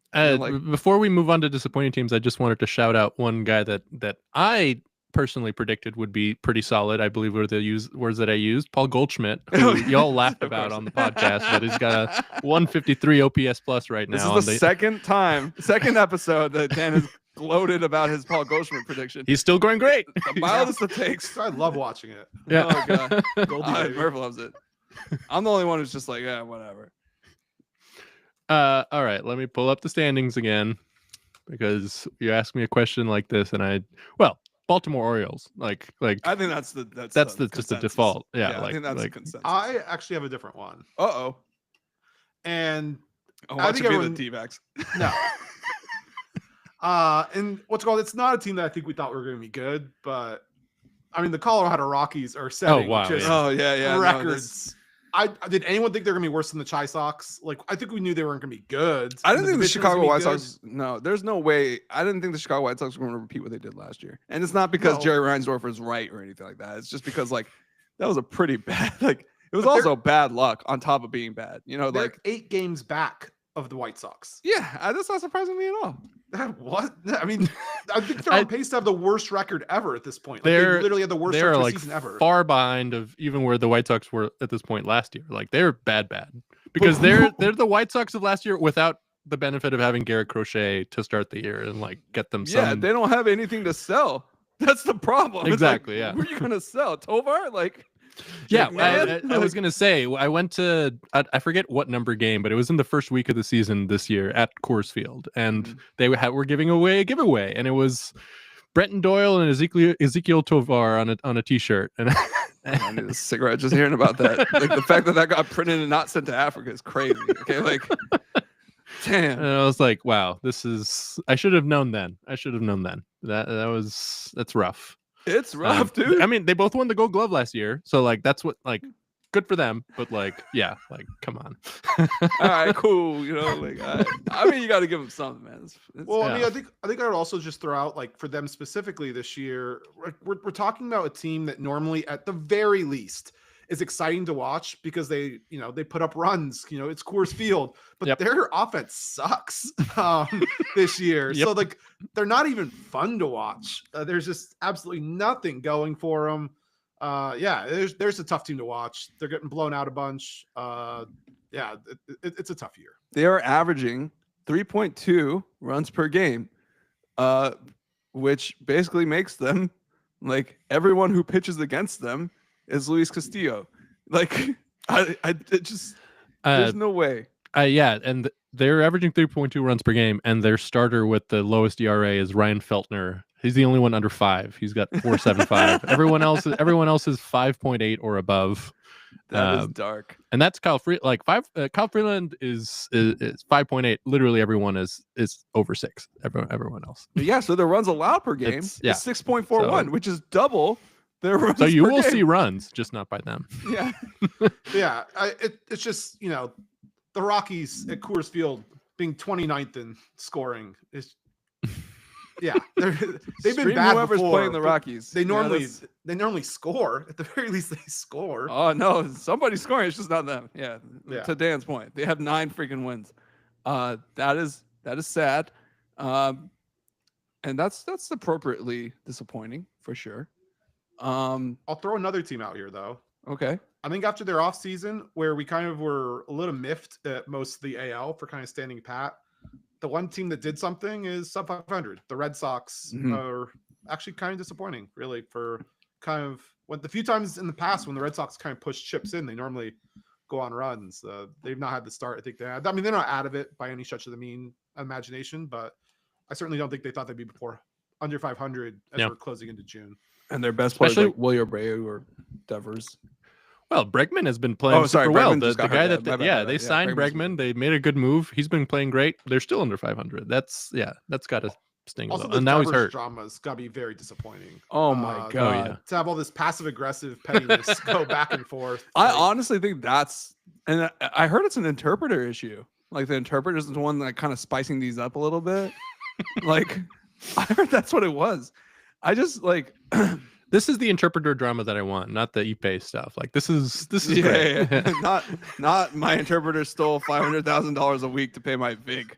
Oh god. Anyway, it's kind of shocking that the Red Sox are this bad, and they acquired pitching, and they addressed one starting pitching spot, and Garrett Crochet, who's like he's playing well. Young candidate. Everybody else. Woo. Oh man, not great, guys. Not great. 2025 Lucas Giolito isn't working out. I'm shocked. I'm shocked. How many flyers is this guy gonna get? Like, good lord. I had one of the fantasy websites that I look at kept hyping him up as a stash him for later guy, and I was like, come on, stash him for what? Yeah, he's for parts. Like what the hell? Like. It's been rough so far. Although he would have the second best ERA on the Rocky staff, so he's but we're talking about historically one of the worst teams I've ever seen. Yes. So okay, the Red Sox definitely have. I thought that was a good pick. Was like, yo, you guys spent money and went in, and did you kind of like dip your toe in the water a little bit aside from the Crochet trade? Like yes, but like y'all should be doing better than this. And then the Devers, the toxic fallout from the Devers, like you would think that helps the team get better as the season goes on, because you have some outside noise to like kind of that tends to have like a rallying effect on teams sometimes. It's just like screw the noise, like let's just let's bear down, play some baseball. And it's just like a weird funk. I think that works better when the noise is actually from the outside. When the noise it's coming from your camp and he's like, oh, he's not going to play first. Damn, did you see what he said? Like, when the drama's between the FO and the locker room, I think that's never good. God, for a franchise. the fact that they had to like, Godfather him in an office, like with the front office, like, just not great. Okay, but I do want to go back because we sort of glossed over it because it is sort of the obvious choice. But these Orioles, like. Like they won 100 games 2 years ago. They won 90 games last year. They're on pace for 100 losses this year. 104, I believe. Like and I mean, like, was Anthony Santander this good, like this essential to their success? Like, what? No, Corbin Burns. They Oh won my 100 without Corbin Burns. Like, yeah, this is. It was Santander all along. He made Gunnar Henderson look like an MVP. This is like I know we trashed them for not doing that much in the offseason either, but like they have most of the same pieces. Like Gunnar Henderson is still there, and most of those young guys are still there. Adley Rutschman, like Adley hasn't been playing as well, but still, like this is a bit shocking to me. Like I don't think they'll stay this bad, but like it's been rough. I'm worried about Adley at this point. I'm officially concerned because this is the 4th straight year of batting numbers decline, and it's getting uglier every year. Because he started off nuclear hot, had a 131 OPS plus, 806, 809. That's where you want to be. If you're a catcher, you're a premium candidate at that point. 709 less so, 659 this season. He's officially under the 100, under league average OPS. I'm a little worried, and as a somebody who has tracked his career a little bit, it is kind of a bummer. He was super hyped, and I hope he figures it out and gets it back soon. He was sort of the signal that the Orioles were back. Once he got back on that team, they started playing well again. But it's. But Dan, it makes you wonder, right? Like, does that have an effect on the team when your team doesn't go all in, right? Like, if your team doesn't have like the energy of like, yeah, we're gonna buy up some arms. Hey, we're reloading the war chest. Like, let's go. And during the offseason, if you don't do that, are you kind of sending a message to your team to be like, yeah, like we'll just see how it plays out, guys? And it's just like, oh, well, fuck that. We just lost Corbin Burns, bro. Like, who are you gonna replace him with? We just lost Santander, who had like a 40 home run season. Who are you gonna replace him with? Like Tyler O'Neill, who clearly Anthony Santander at home. Signed Tyler O'Neill and Sugano, who's been their only good starter so far. Corbin Burns in Japan. Yeah, for sure. Like for sure. You can expect some effect of that, but this swing is huge. Like they were a contending team at like a good team with a lot of good young players, and all of a sudden, like you expected it to be a bummer, but not like everyone sucks all at once, basically. Like what's going on here? Yeah, that's definitely scary. And like Sed Mullins is like your second best hitter. Like it's not good, guys. Or no, sorry. Behind O'Hearn and Henderson, Sed Mullins is your best hitter. Like, yeah, but O'Hearn, O'Hearn's got a small sample, but he's still got like close to 2 wins. Yeah, so, like, O'Hearn, yeah. He's usually platoon, but yeah, he's really good at the platoon that he hits for. This year's Jock. Yeah, Jock was amazing last year on platoon. So yeah. No, I'm with you. This Orioles team is sad. It's sad, guys, and it's none of these players aren't sad. Like. Mountcastle, Holiday, Henderson. I was excited to have the Orioles be relevant. Like they're a fun team, but not this year. Like they were. I don't know if they still are, but they were behind the White Sox the other day. You know who their Santander replacement was, and he's actually playing pretty well this year. Ramon Laureano, dude. He was we have Santander at home. That's the guy. He should have been the power hitting replacement, which like he's playing pretty well, dude. He's playing. Look at he's that. Going out a little bit. Yeah, they're starting to seem like the White Sox vibes where, you have this young promising core. Everyone's kind of expecting something out of it. Oh, don't curse them like that, bro. That is like, you're already like drafting the secret base collapse episode already. Like that is diabolical. Don't do that. We're a third of the way through the season. They're like, what, 15, 16 games under 500? They could turn it around. Just find out who's eating fried chicken and playing video games in the back. All right. I didn't work out for the Red Sox. They finished the They shipped them out to us, and they ended up winning. They won the very next year. Yeah, we're a quarter of the way through the season, or no, almost a third. No, and they're on pace for 58 wins. Like I said, find out who's eating fried chicken in the clubhouse and playing video games. But either way, I mean, they're seller mode at this point. For sure. Yeah. But like, who would you sell off this team? It's like it's either old guys or the young core guys you don't want to move on from. Like and you're selling low at this point, which is who wants 2025 Charlie Morton? Who wants Who wants? I mean, I guess That's someone. not even funny. That's just messed up, dude. Like, Yeah. it's like, bro, why would you trade me him? Like, Yeah, I don't. I could see someone taking a flyer on Zach Eflin. Like he's been bad this year, but I think he's young enough to like he's been solid enough, and he's young enough that I could see him turning around. I mean, I'm just kind of looking through briefly here. Sagano is a free agent at the end of the year. I mean, I don't know why not. Yeah. At that point, Sagano's been good. Like, obviously relief pitchers. Soto, he's a lefty, right? I don't know. these relievers aren't all that either. I guess like No, Brian but Baker. I could see someone wanting Felix Bautista though. He was a couple years ago before his injury. He was really good, and he hasn't been bad. I mean, what's it called? hasn't been From great, everything I've but he heard from hasn't been Yankee fans, Gary Sanchez is always worth something.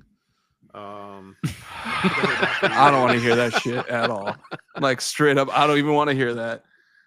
Oh my god. We're just here like, yeah, picking at like this guy could be Dude, something. Oh, yeah, here, this I actually found another one. Cedric Mullins, center fielder. Mr. Oriole, you're gonna trade Mr. Oriole? This is like the most like consistent Orioles player since like Cal Ripken Jr. I mean, he's a Are you free agent kidding at the end of me? the year, and he's on the wrong side of 30. Like, these are the type of guys you trade. Why would you trade Seth Mullins? Nobody even wants him. Like, I mean, he's actually been someone would want him. 2 OPS plus center fielder. Like, people absolutely would want Sed Mullins. oh no, man. Like, Is that not valuable to you? it's valuable, but it's just like who contending needs that? Because New York has Cody Bellinger, who's playing better. There's Right. 1,000 contending teams right now. Like, Just true, that's just true. to The just AL is to I just looked a it up real quick. contending He is 82nd percentile in range as a center fielder still. Like That's he's still Damn good for he's still 30, good. dude. Exactly. That is not wrong side of 30 at all. That's what I'm saying. Like he's still No. a good defender. He's still 122 OPS plus. Like someone will want him. He's a free agent at the end of the year. Like, Oh, this he's is the type of guys- expiring? Okay, yeah. I only definitely. brought up expiring players. Okay. Every single player I brought up is a I UFA was at like, the end of the year. isn't he under some like long ass contract with the Orioles? Okay. Yeah, no, that's Yeah. Sed Mullins, who I love. Yeah. And don't get me wrong. Austin like, I actually Reeves like for him. Sed Mullins. Shit, man. At least one can play defense. I'll take Sed Mullins if he can fucking guard Anthony Edwards. Like, Oh no. oh, there he goes again. Shit, guys. Oh, we don't have a center. Fuck. Cedric Mullins is 5'8". I just look, yeah. He'll still do a better job guarding Anthony Edwards because he can at least move laterally. That much we know, guys. Good God. Pathetic ass performance, dude. And the yips. That's the part that got me. The fucking yips. Like, you had the damn ball in your hand. You had the fucking yips in the playoffs, dude. Like, God damn it, dude. I love you, Austin, but Jesus Christ, man. That was terrible. I love how doesn't even apologize for the F-bombs anymore. I don't give a shit anymore. You can't stop. Everyone else is maintaining the decorum. agreed upon decorum, and Euno's just Euno's full Shaq. You're on live. I don't give a shit. I don't give a shit. Good people pay good money to come out and watch these games, and the refs try to take over the fucking game. It's like, Shaq, we're on live. I don't give a shit. Like, Oh, I had another. I had a note here that I forgot. Jumping around a little bit, but surprising things in this baseball season so far. And you're not gonna like this, but the Mets starting rotation, like we talked a lot of shit about the rotation coming into the season, and they're leading the league by like a good margin right now. They've been pitching the hell out of the ball. I wanted to shout them out, despite good for them. Yeah. Turns out Clay Holmes as a starter was a good idea. Good for them. we made a lot of Clay so Holmes much jokes. fun of Clay Holmes. Yeah. Stretched out as a starter. Griffin What, Canning? so you're gonna blow Fine. saves in the first inning now, like That's 2.98 pretty standard. So yeah, I definitely was very wrong on that one, and yeah, I did make a note to shout them out, but like, I just want to. it was annoying clear, this past weekend, but we'll No. get him next week. bro. I just want to make clear that the underlying statistics do not suggest that they're Oh gonna yeah, bear this sure. out. Like, this is a flash. Okay, it's not a flash in the pan. It's a pretty long flash, but like it's a an prolonged like spring break flash. Okay, but like it's still a flash. Like, guys, the underlying numbers are not looking encouraging on this Mets starting pitch and keeping this going. And Sure. when it'll matter is like down the stretch, right? Like So Yeah, when Sean Manai is back doing his Chris Sale impression. yeah, I know. That's gonna be your best pitcher, right? Him and Kodai. I mean, he was pitching really well last year in the playoffs. And how'd that work out for him when they missed the World Series because a vastly superior team destroyed them? Like, well, sure, but they don't play the Dodgers in the playoffs every series every. Don't I know it? Yeah, don't worry, I know. Man, that was a rough weekend we just had, and by we, of course, I mean the Los Angeles Dodgers playing against the New York Mets and losing the series 2-1 in New York. I was rooting so hard for a Dodgers victory at Citi Field. Unfortunately, it was not to be. Good God, dude. It was I hated it. But you know what? Lol Mets, like, of course, win your early season games, dude. This is great. It's the hope that kills you, boys. It's the hope that kills you. And, well, we get him again next in week. a couple days. Yeah. In a few days. We get Yankees then. Yep. Which kind of brings us to a nice little segue. Okay, segue. We're going to matchups we're looking forward to, and gratitude and rants. And we got a nifty little text, Chiron, here. Matchups to look forward to. Whoa, it's time, boys. All right. Collin, kick us off. What's the matchup you look forward to this coming week? Well, I'll save one in case Grievance you don't go there, but there's two I want to talk about. I'll start with the Champions League final this Saturday. Yeah, Paris that's the real one versus Inter. Yeah, I mean this is the biggest game this weekend. Yeah. I think what's kind of funny about it is when we knew this was the matchup, both teams were chasing for a treble. At this point, PSG can get it, and Inter is trying to salvage something from this season. As I got bounced from Coppa Italia and got pipped at the end by Napoli after home draw versus Lazio. So yeah, it's kind of fun little contrast here. You have the youngest team in the competition versus the oldest team in the competition. I think what's always nice for PSG in these contests is the fact that since their league is such a joke that they can kind of prep fully for this several weeks in advance. And I think Inter is the team that you definitely want to do that because they run one of the weirdest formations in Europe with their 3-5-2. So the extra time is going to matter. PSG, though, the star power in their attack, Inter, their experience, and their defense. So it's a lot of strength on strength there. Another fun little thing in here is PSG. Their keeper is Donnarumma, who is the Italian keeper. So, and you can stop an Italian team from winning the Champions League. So that's kind of a nice little fun little subplot here for some Italy national team fans. Dan, well, he's not just the Italian keeper. He came up with AC Milan, which is what I was going to highlight as a AC Milan fan. Oh. He does not like Inter, and he's an Inter hater. And normally I would not root for the team that is just the sports washing enterprise by Qatar, but like. Yeah, like I will be rooting hard against Inter Milan this weekend, and it'll be a fun matchup. It's two really fun teams for sure. Sorry to cut you off. Just let the Petro States have their fun, Dan. Come on. No, actually, they give us good boxing matches too. Absolutely not. I was happy to share this one with you here. I was hoping you would chime in with some stuff because the other one, in case I had to go second, because I was almost positive Grievous was going to use this one. This is the start of the College Baseball World Series this weekend. And I think I think it's exciting to punch out is the Corvallis Regional. That's right. Oregon State left for dead in the Pac-2. They still managed to host a regional anyway. What, you cannot kill the Beavers baseball. They have won the national championship before. And yeah, Oregon State back in Corvallis. They're still going. Pac-2, baby. Pac-2, dog. You guys will be happy to know who is in their group. St. Mary's, Texas Christian, and the University of Southern California. Oh, let's go. Oh. So Oregon State with a chance. And they got left for dead by USC in the 2-pack. Exercise some demons here versus the Trojans. So that's kind of fun. In general, though, I'll just say I'm rooting for any non-SEC team. They made 13 of them got in, and 8 of them are hosting regionals. That's half the regional hosts. That's utterly ridiculous.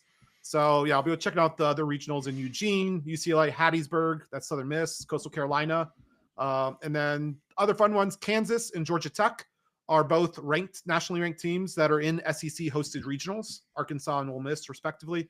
So hopefully we can, avoid chaos, like absolute disaster, which is basically an all SEC Omaha, which is essentially what we had last year. And then we'll see. Agree with what you have to say. I might have one more to point out, but I think you and I are on the same wavelength for this. Okay. Shall I go next? Sure. No, grateful. Sorry, I forgot to do my grateful. Gratitude. I am grateful for the the Carolina Hurricanes, who won Game 4 the other day to avoid the sweep versus the Panthers. That ended a 15-game losing streak in the Eastern Conference Finals, basically the version of the Minnesota Twins in the ALDS. So yes, Hurricanes swept last 3 times they made the ECF. They will not make it a 4th. 15 and it's over. The Panthers will probably eliminate them shortly after this, though. Show them. Hell yeah. And as for my rant, NBA, can we just go to the Elam ending already? After watching Thunder Mavericks and kind of the free throw contest at the end, as the Thunder correctly utilized the fouling up 3 strategy, it just turns into free throws, intentional miss free throw, go for the 2. It's a very unsatisfying way to end the game. It's a very slow way to end the game. There's a lot of timeouts. I think basketball is the only game where, not the only, but is the game that gets perverted the most by the way it's played at the end compared to how it's played for the previous 46 minutes. It's just kind of frustrating. You have these take fouls are considered, flagrants or intentionals for 46 minutes. Then they're basically allowed at the end. The Elam ending is the natural solution to this. Take away the clock, just have people score buckets. It gets away the intentional fouling. It's annoying that fouling is like a legitimate strategy for when you're losing. And the 3-point shot's a big part of that because you can force a team to only take 2 points and you can get 3 back the other way. I think basketball just needs to do something. I said this before, but that Suns Clippers series from, I think, 3-4 years ago, where the last 15 seconds took 31 minutes, really just set me off on the way that the reviews and the fouling, the timeouts and everything just have gotten ridiculous in the NBA. Last night's game, it was a great competitive game for 47 minutes, and then it turns into just a slog of boring watching 80% free throw shooters, 90% free throw shooters just make 2 and go on. The Elam ending is the obvious answer to this. It will get basketball back to having basketball end with people playing basketball the way the basketball is played for the other 46 minutes. We need to go to it. I love it. I love that. For those that don't know, the Elam ending is basically with 4 minutes left, you take the leading team's score, and then you add, I think it's 7 or 11 points to it, and that's the final score. Whoever hits that score first wins. So the clock is turned off. You keep the shot clock, obviously. But yeah. Oh, you take the spread, the differential, right? No, you take if there's 4 minutes left in the 4th quarter and it's 96-93, then you take the team that has a 96 and you add I think it's 7 or 11 points to it. Now it's first to 103 points wins. Oh, that's it. That's great. Yeah. So basically it ensures that it's adjusted for pace to an extent so that if you just set it at 100 from the outside of the game, that'd be kind of weird.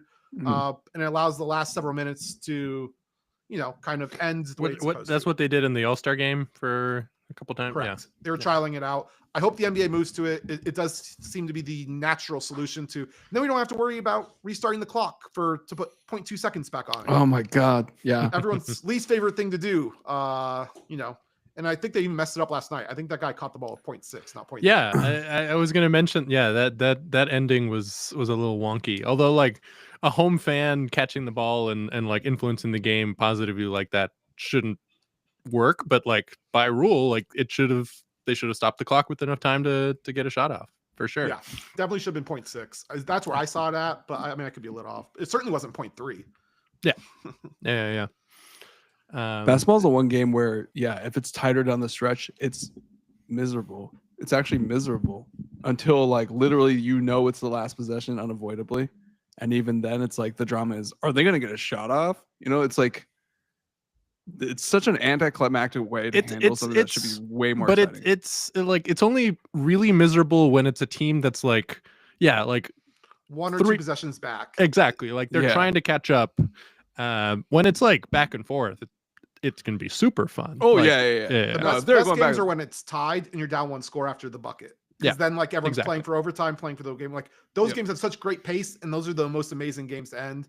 But Yeah. when you're just a little off, Yeah. it just leads to the just such a worst. grind. If it's a 2-possession game, right? So if it's like Yeah. 4 points, and that's it. That's when it starts, and you're just like, oh fuck. This Yeah, my dad and I were watching the end of the game last night, and we were just laughing like, this is ridiculous. Like, it sucks, dude. it was, and yeah, it was because of that. Yeah, exactly. The Elam ending would fix that automatically. It would also be sort of baseball like it would only end until you hit a certain thing. It's not time based, which I do like about baseball. That's what I love about baseball. That was my favorite quote I've ever heard about baseball. It's like baseball, you end the game by getting the last person out. You don't you can't run out the clock. You can't run from your problems. Like whatever. You have to face them and get them out. Especially with the Dodgers bullpen. Unfortunately, you do have to actually face them. I don't want to hear about bullpens. We have the most save opportunities in the majors, and we have the most blown saves. Stop keeping them close then. Blow them up by more than 3. That has been the problem. Dan, gratitude and rants and matchup. Let's start with the matchup you're looking for. Yeah, matchup. The real matchup is the Champions League final, but we sort of covered that already. I did have a couple backups. I figured you'd talk about the weekend series the Dodgers have coming up. So I found what I was doing for a while there. I found the best pitching matchup I could find this coming week. We got Tarek Skubal against another surprising player, Bubic, this weekend, who's got a sub-2 ERA. That should be pretty good. And then something that I'm going to start doing now to annoy now that the soccer season's over, I'm really looking forward to the Minnesota Lynx against the Phoenix Mercury. Jesus fucking Christ, don't do this to me, dude. I thought you were going to say the French Open. No, that's a bridge too far. I thought you were going to say the French Open. No, I love tennis. I love tennis. I love tennis too. Tennis. But yeah, the new look Mercury are pretty fun. They got Setu Sabali and Alyssa Thomas, and they're 3-1. And the Lynx with Nafisa Kalir, who I think is my MVP pick this year. I don't know what you guys got. I'm really looking forward to that matchup. That should be a good one. How the fuck do you have a WNBA MVP pick? Like that is a level of fan. Aren't we we're 4 games in the season? Jesus fucking Christ. Dude. Well, no, that's my prediction. Like, okay. Yeah. Oh my god. I will say this is not where I thought you were going to go. I thought you were going to go with something that was a little bit, more fitting for all the 3 of us. I feel like I just got kicked in the nuts. Someone that just a team that we all kind of root for. Sure. A team that's playing in the CONCACAF Champions Cup, for instance. As Cruz Azul is taking on the Vancouver Whitecaps. Oh, that's right. That's right. I forgot that. Sunday. Yeah. I did. I knew that was happening, but I did forget about. Yeah, that is entirely on me. I can't believe you guys found a way to make me give it even a less of a shit about the program. You're the one that owns Concreto. Cemento. Cemento. I'm still jealous. Yeah, that's I only have here. I have him here actually. It's the CONCACAF Champions League Cup. Yeah, Vancouver Whitecaps going down. We got blue here. Cruz Azul. Yeah. Azul. Azul. Azul. Yeah. Yeah, you can wear them. There you go. Lovely. He just rides on your head like that. No, I forgot about that one. I'm gonna take him off. It's not working. Yeah, I did forget about that one. You're right. That's on me. I also don't really have a rant because we sort of covered it already. Because my rant was on all the cat stuff with the people dogpiling on Cat. I do find it a bit ridiculous because he's a great player and where I feel like we're focusing on the wrong That's things your here. Rant? That was my rant. Yeah, against. But it's such a great source of entertainment for me. Why would you rant about that? He thinks you're part of the problem. Yeah. Oh, God damn it. Read the subtext on that. Whatever, bro. Read between the lines. Hey, what he's saying here. Are these Read between games the entertaining lines. to you, Dan? We know who's gonna win. Who cares? And then it's here's some really awkward looking screen caps of Cat, and I'm just like, this is hilarious. I'm sorry, I'm dying. This is incredible. Thank you, NBA. I'm so glad the Knicks made it this far. This is amazing. I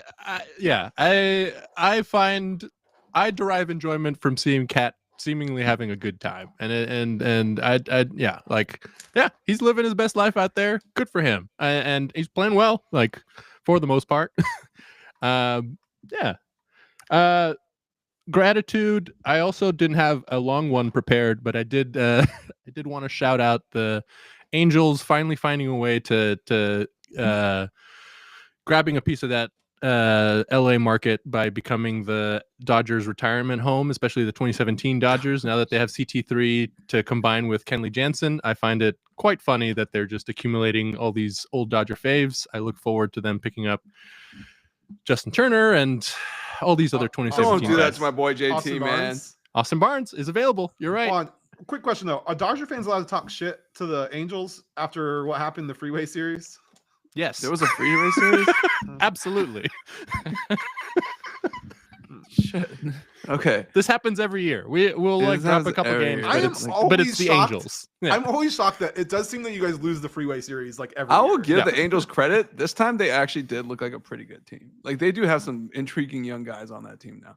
Like Logan O'Hoppe, Zach Neto. Like they got some like players. So I was just like, oh, like that guy's pretty good. They're fine.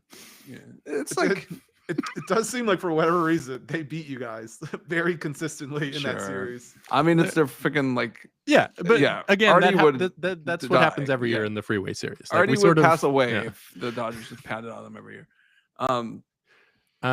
But yeah, at the same time, they signed 2025 Chris Taylor, and immediately he's their starting center fielder. So it's yeah. The guy's got what 0.8 more service time years to get his pension. Yeah, Like, no, go get it, I'm boy. super happy for him. Yeah. Thank you again for the Angels retirement community. It's very kind of them. It's nice to see Kenley Jansen out there doing his thing, and same for CT3. It's nice to see the LA migration like actually play out in geographic terms as well, because that is where most old LA people go to retire is Orange County. They just drive south on the 5 and land in like Mission Viejo or something. That's pretty much what they do. So I mean that's what I'm planning to do. But yeah, good for the Angels. Okay. Matchup I'm most looking forward to is what else would it be, guys? 2 teams, 1 World Series, and top of the 5th inning, down 5-0. Like it's back, guys. It's Dodgers versus Yankees. Which fan base sucks the most? We're gonna find out this week, because it's gonna get real toxic in here and on our baseball. Because yeah. The injured Dodgers, I'm already making excuses for my team. The highly injured Dodgers, whose rotation would be like a fucking all-star team right now, Don't pay for injury-prone pitchers.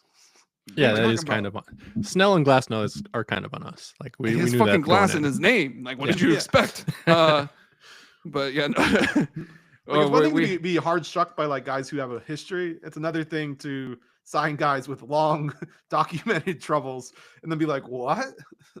What? He can't give us more than 130 innings a year? What the fuck? Like, and then yeah, sure enough. But it's going down, boys. So it's gonna be a great series. Obviously, the MLB is preparing their shit and pants for this because yeah, apparently it's supposed to be like a ratings bonanza. Well, yeah. I'm excited. I think it's great. It's great for the game. I wish it would have fell on Memorial Day weekend because that would have been dope. Like that's like barbecues and Dodgers versus Yankees. That would have been dope. But yeah, we got the light version, Dodgers versus Mets. Or Dodgers versus Guardians. That was the matchup yesterday. I honestly think, I mean, maybe it's different because the Dodgers are going to draw like no matter what. Yeah. But as just a Diamondback fan, I think everyone in general prefers it to be one of the off teams because like you're going to sell out Memorial Day, Father's That's Day, true. like, That's on true. those Yeah, weekends anyway. yeah. So you don't want to burn that on a team that's going to also sell out or something that's going to be juiced. Fair enough. Yeah, because those tickets are pricey. I looked, and the getting prices are like in the triple digits. Like it's getting hot. This is for the Yankees. For Yankees coming to Dodger Stadium. So, I don't know if I'll make it to one of the games this week because yeah, it's not looking great. But Yeah.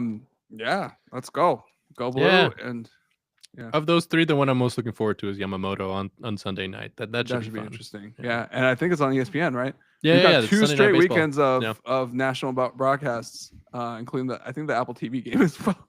Oh wow! Yeah, they keep taking Dodger games. Dodgers get on prime time. Screw it, man. Wow. Yeah, ESPN imagine is that. crazy. I would not have guessed that. As for my rant, oh man, there's so many things I can do, but I'm just gonna do. Oh, you know what?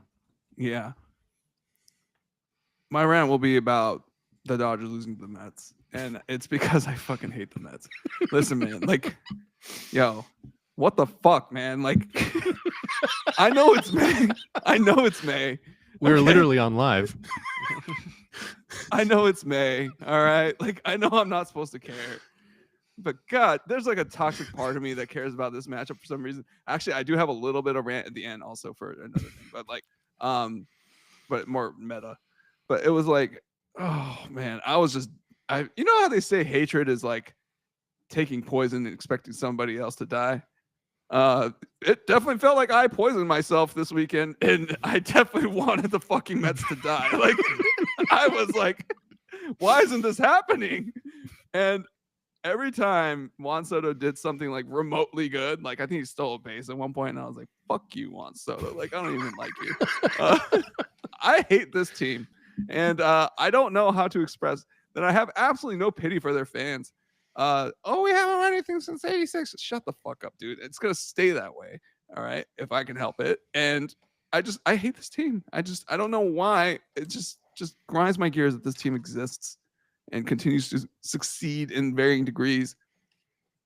And I want them to lose, Why don't even you if it's a like them meaningless so game much? today. Yeah. I've always hated the Mets, but it's Why? oh my god, I fucking hate Steve Cohen, man. Like, I can't deal with that. Like, that franchise, I'll never. The Big players I GameStop love. Guy? Lindor, I love. Yeah, the fucking GameStop. Big roaring kitty guy. He backed the guy who got squeezed. So he. No, I know. Yeah, Yeah. Like Collin lost a lot of money off. Cohen lost a lot of money, but he backed the guy who was the main guy who got his ball squeezed off. But Yeah. oh god, dude, I hate this franchise so much. I love the player. It's what kills me is I like some of these players like Lindor. Who the fuck doesn't like Francisco Lindor? Like, everybody loves that guy, you know. Like, and the OMG guy, like. Well, he's on the Padres now. Yeah, he's on the Padres now, which makes Jesus. Could you be any less likable to a Dodger fan? But like, I still like you.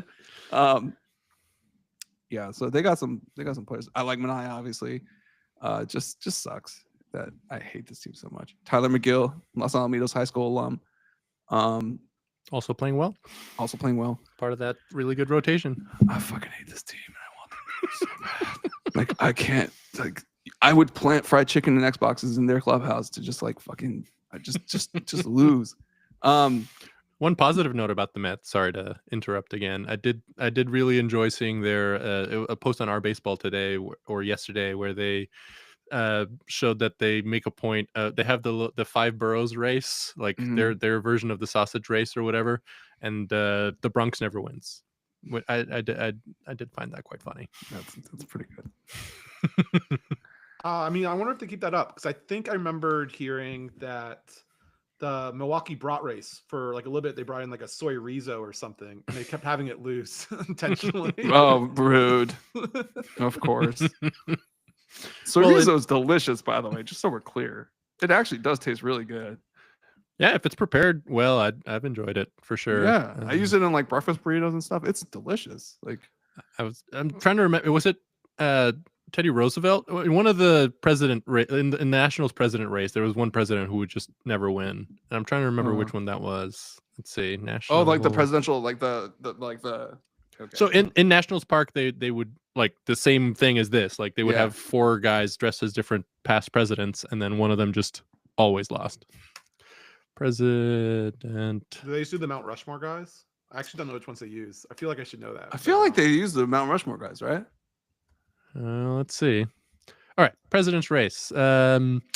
Yes, 4 of whom they has featured likenesses of 7 former presidents over the years.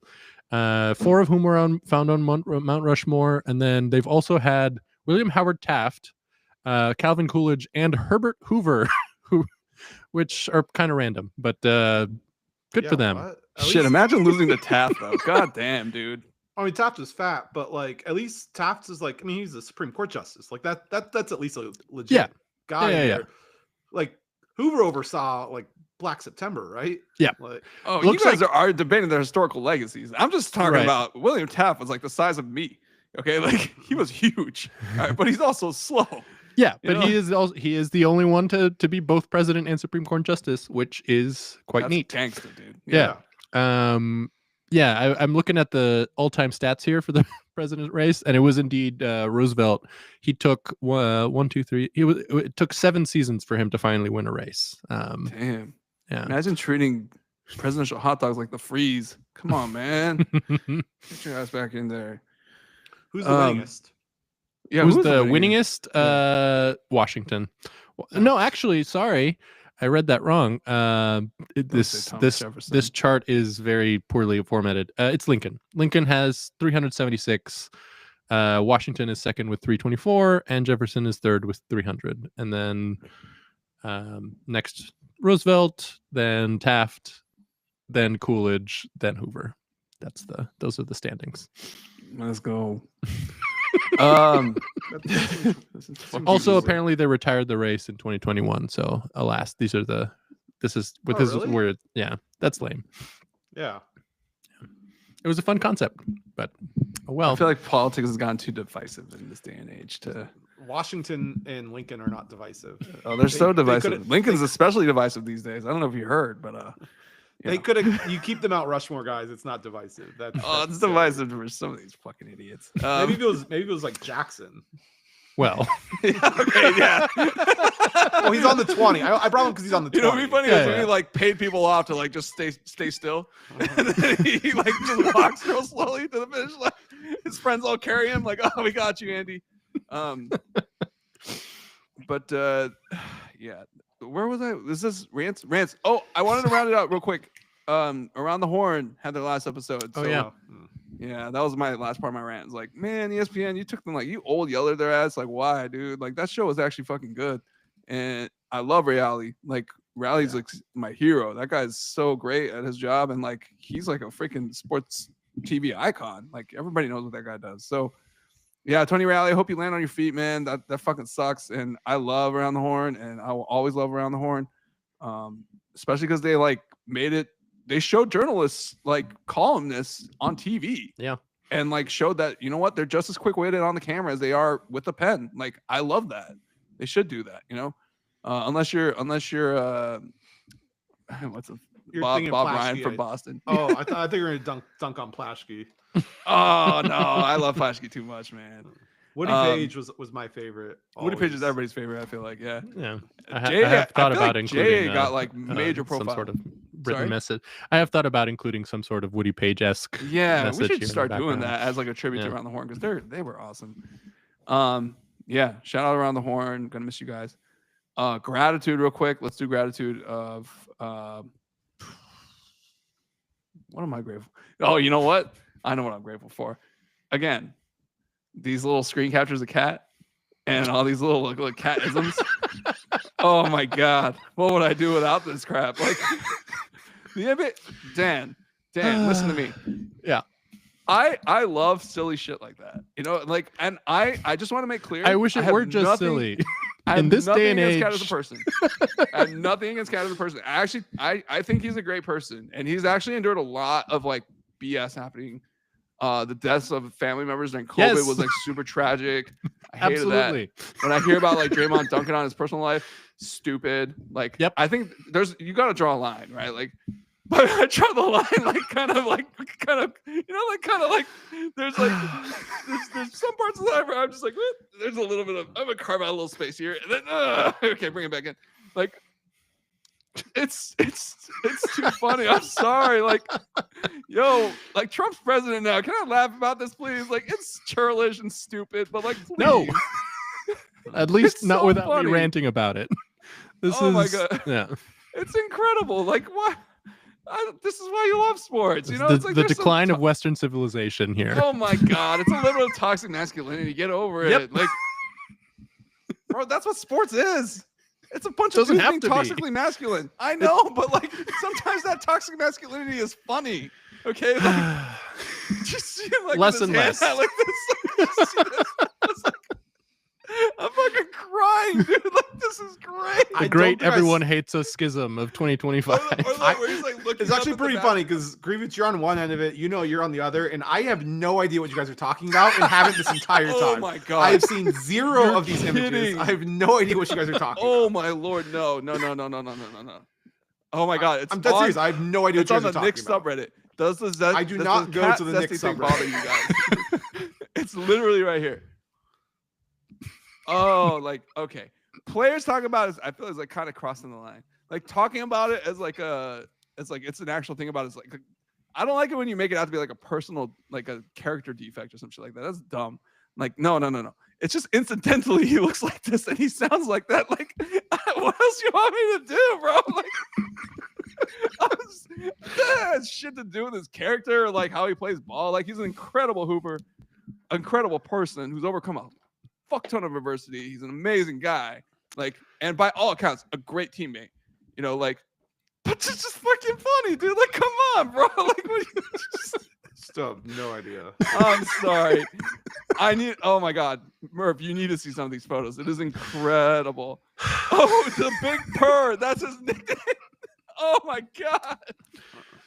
Oh Lord. This is the perfect schism. Really. I'm putting this in the group chat. It's tough to have 3 people like kind of equidistant on something like this. Murph, I already posted this in the group chat. No, you didn't. Yeah, I did. Literally, I did this like last week. I don't see it. Oh yeah, you did. I remember this. Yep. Where is it? What day? I don't know the day, but I'm I do remember sending, you like, a bunch right sending now. something. Yeah. I'm seeing a bunch right flooding it. now, but no, look, what's it called? I'm on.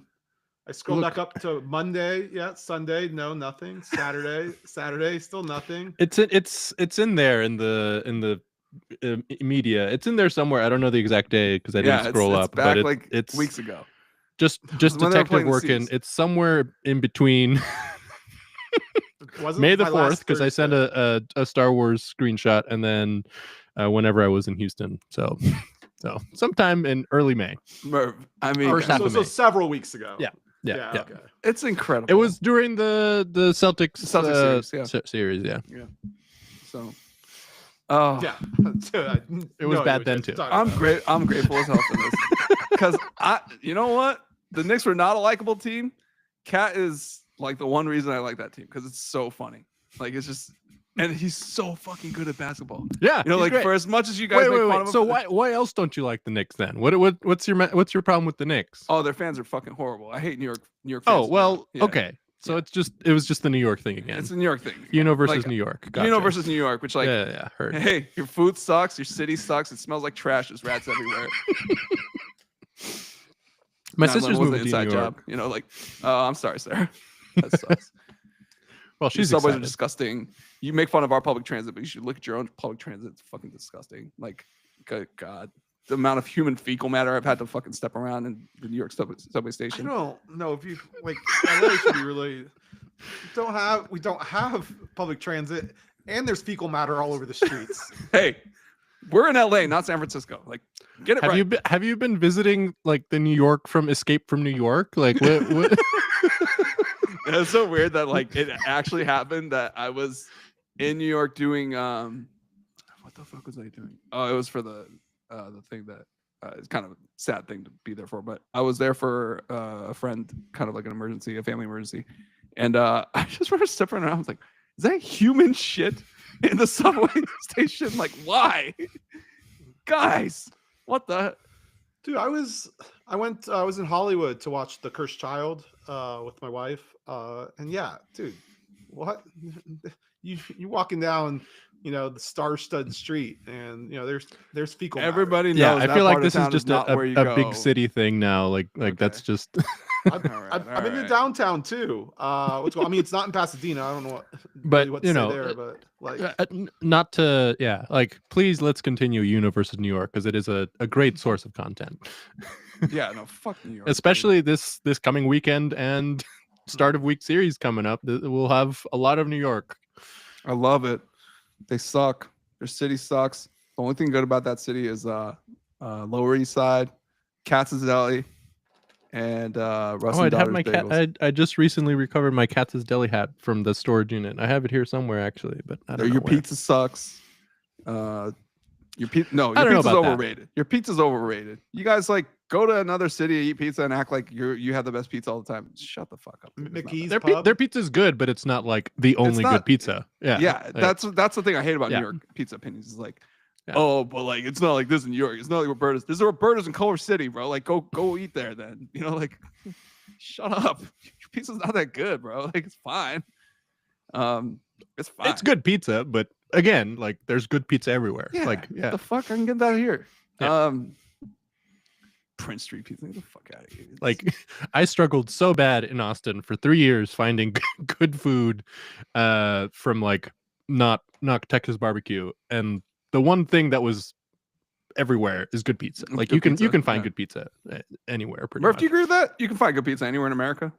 I mean, yeah, the number 2 ranked pizzeria in the United States is in Alaska. So, I mean, I think that's like a Yelp algorithm issue thing. It was not from Yelp. Oh, who said that? I don't know. The article is in the New York Times. What the fuck? The New York Times said that the second best pizza in America is in Alaska? Moose's Tooth. It's also the single highest grossing storefront in the United States for pizzeria. Damn. Jesus. Because it's not changed, just a one-off. But where is more it? Than any other. It's in Anchorage. Nice. But if you're up there, you should book ahead of time or just book for carryout. Because okay. I mean, it has its own bar too, because they brew their own beer, and that place is just slammed constantly. And they even have like these little I don't know, kind of cubicles, but they're like kind of spheres, so that people can eat outside in the middle of winter because they don't have space inside to keep everyone. That's pretty dope. In there. But yeah, Moose's Tooth. Was that a COVID adaptation? Like they did that because of COVID? They did it pre-COVID. They did it so people could be warm because it's outside. Okay. Because normally they have this giant like just tarp, and you could just like it's like picnic seating, so they can sleep and keep as many people as want to show up can eat there. But during the winter, obviously that's not going to work because you can't even do the California like heaters. You need a lot of heat. Yeah. It's fucking Alaska. They have these like little bubbles that you can kind of be in. But yeah, Moose's Tooth. Pizza and burgers. It's going to be hard to find. I feel like pizza, burgers, and fried chicken. You can find a good version in any major American city, including Anchorage. Right? Like I would count Anchorage as part of a large American metro, even though it's like probably one of the smaller ones. But yeah, it's major.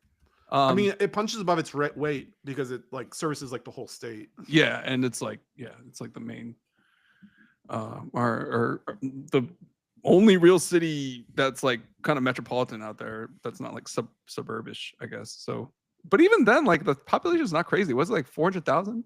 Like 370ish typically. Yeah. So that's not huge. That's like smaller than Long Beach, guys. Like for reference. Like, so. But yeah, I mean, Long Beach is also pretty big, but yeah. Still one of the 2 states I haven't been to, and I've got to get up there. We gotta do that's the fucking episode. As we all go to Alaska, like, this is Collin's birthplace. This is where he. I don't go to Wasilla very often at all.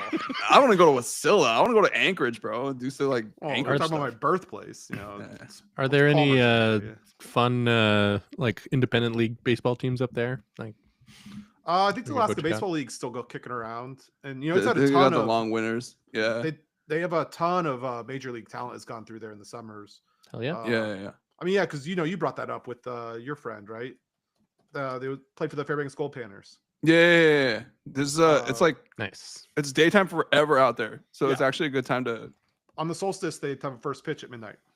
Yeah, nice. Pretty hilarious. I would like to see that. Yeah, Craig Counsell played for my team, the Matsu Miners. Barry Bonds played for the Fairbanks Gold Panners as well. And then I think it is Kurt Schilling or someone else, whoever played for the Bucks, Anchorage, or the Glacier Pilots. But there's been a lot of great players that played up there. I pulled up the Alaska Baseball League website here, and I am instantly a fan of the Chugiak Eagle River Chinooks because they've got a fighting fish with who's putting up it's king assists. salmon. Yeah, Chinooks and king salmon. Those are tough. Yeah, they were in last year, but it's okay. It's always next year. Yeah, the Chinooks are still fighting. Yeah, they're swimming upstream. There you go. I fell down a Wikipedia rabbit hole earlier today about fish ladders, and there was some Chinook content in there. So, they're one of the most important users of it, at least for gustatory purposes. Yeah. I love Chinook, like the best. It's the finest of fish flesh. Like any fish, I think Chinook is top, like above halibut. There's people who love I don't really know the fucking real name. Patagonian toothfish, the black cod, right? Is it black cod? What's that? It's like a fancy name. Chilean sea bass. Sorry, Chilean sea bass. Yeah. People are like, oh, Chilean sea bass. When you said cod is fancy, I was like, okay, no, cod is not fancy. Black cod, one I haven't heard of. Black cod's a quite pretty yummy, dish. but it's pretty good. Yeah. No, Chinook is tops. Like that's you wait for that season. Like that is an important season. Shout out to the Alaskan Fish Lobby, Alaskan Wild Salmon Lobby. I pay my respects. Salmon Lobby? What? Alaska doesn't. They have very strict rules to ensure it's all families. That's what they want you to believe, is that they don't exist. They're like a shadow organization. There is no giant fishing empire up there. It's all small families. That's what they want you to believe. I'm telling you. But legally not allowed to be any other way. Wow, way to cover up for big salmon. Yeah, come on. Come on. It's just us here. How many listeners are we talking about, right? Like, it's okay. Your secret's safe with us. Big salmon? Big Alaskan wild salmon. That's a big difference. All right. Well, there is no farm salmon in Alaska, so exactly. Big Alaskan salmon. They don't play that shit. You paint your salmon, they're on the lookout for that shit. Okay. Oh, I know. Yeah, we got a big settlement check for that. You mislabel that shit, they're out here. They're out here. They were using some farm salmon, and then I think it was Safeway, and then they were dyeing it. They dyed it red, right? As Alaskan, Alaskan Copper River Reds or whatever. And so they had to pay out our whole district for. You don't fuck with Alaskan salmon, dude. Right, I mean, that's just lying, on food. You should get fined for that. Look at Murph de-escalating all the potential violence and the lobbying, the money, the shadow organization. There's no money in it. It's a grassroots thing of a bunch of actual families of fishermen. I want you to believe. You see this? Just fucking look at them doing this. Just an unassuming group of individual families. And it's not having been there, I don't know, but the forces. Yeah, it's like the forces. It's sounding a bit stifling. fishy up there. Nice, I like that. They've gone toe to toe with the mining industry and the oil industry to keep them out of the rivers. But haven't they won?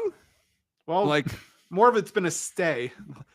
You never really win when you're trying to preserve areas. You just are putting off a stay and you're under constant threat. Yeah, it's but not win. Anything's been guaranteed lockstep that'll never happen again. Yeah, but constantly on the defense. Don't you think you need a strong organization to defend? That stuff like that. You're up against the coal. You're up against the fossil fuel lobbies, and you're winning. And you think that this just happens because a nice group of families said no? Dude. I mean, I think it's the fact that it's the single largest employer in the state, and it's all a bunch of individual families all decide to collude together for their own best interests. Collude together, yes. I see. So it's not big salmon; it's the salmon mafia. Got it. It's pretty much what it is, dude. Did you see him air quote collude? I was just well, it's people looking at voting on their own best interest. It's not really colluding. He makes it sound so normal and democratic, and yet the amount of violence that this group is capable of. There's what violence? How about your annual salmon genocide? That you just do. They're hatcheries. You literally birth them only to kill them. That sounds crazy. Hold on. Just so you understand how a hatchery works, is typically a salmon egg has a 0.3% chance of survival. A hatchery gets it to fry, so it increases the odds of it coming back at 6%. And then the whole point of the hatchery is just that because now you've saved so many eggs from dying, you can harvest that amount safely to have, a renewable source of salmon. This is why Alaskan salmon still exists, and why the rest of the Pacific North have pretty much killed all theirs, including California. So, I mean, no, like genocide, what's it called? What? It's just far. It's just like, kind of. This is the salmon final solution then. You're creating a world of nothing but like Alaskan salmon. Like this is the pure breed. No, like you the want rest this of the one world to created prevail. only Alaskan salmon by killing off all their own streams. yeah, blame everybody else, Hitler. Like, okay, definitely not your guys' fault. How? That would be. We're the only ones that have any Salmon left. Hitler over here. We're the only ones that have any left. I'm starting to enjoy just taking in all these salmon facts. I mean, I think that's pretty cool that they have hatcheries. A lot of content for my multiple signs for when I go see the fighting Chinooks up there.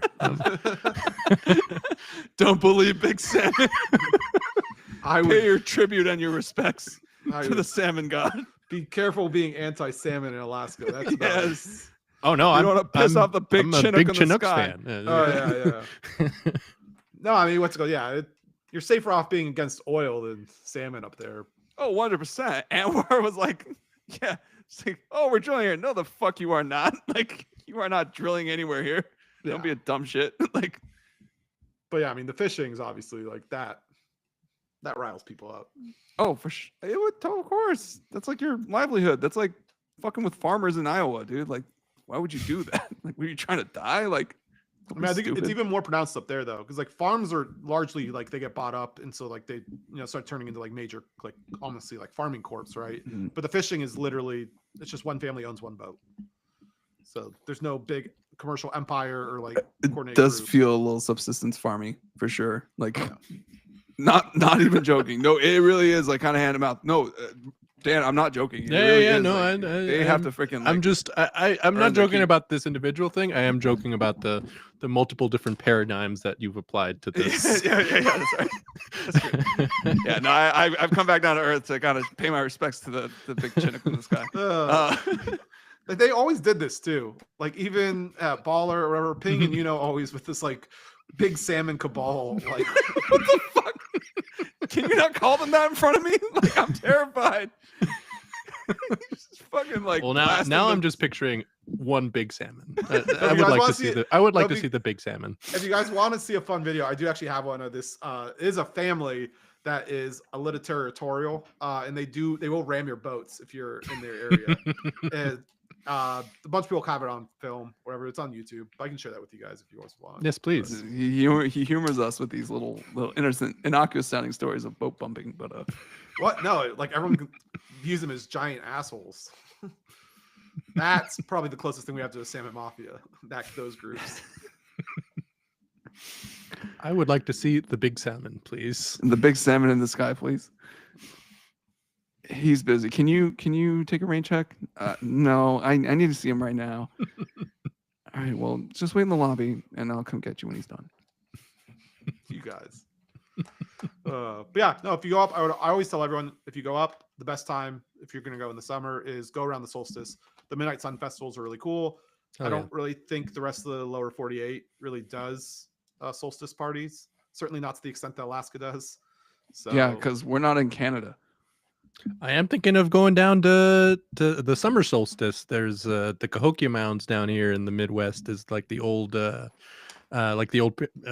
American pyramids. They're having a little summer solstice thing. So there is some solstice things on the other side of the year. But yeah, I don't think there's a lot. Beyond that, like Native American sites.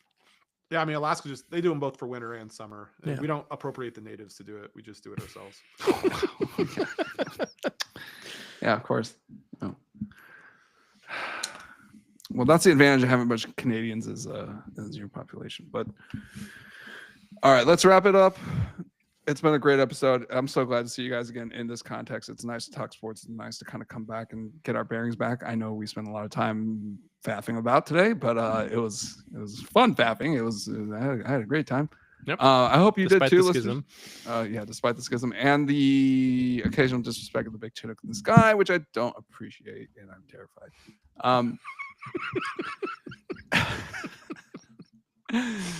I'm Euno Lee, joined by my great co-hosts Dan Grievitz, Collin Murphy. It's been a great one. Go Dodgers. Fuck New York. I'll see you guys next time. Sul. Let's go. Cemento. Yeah, come on. You have Cemento. Yeah, let's go Cemento. Show some respect. Man.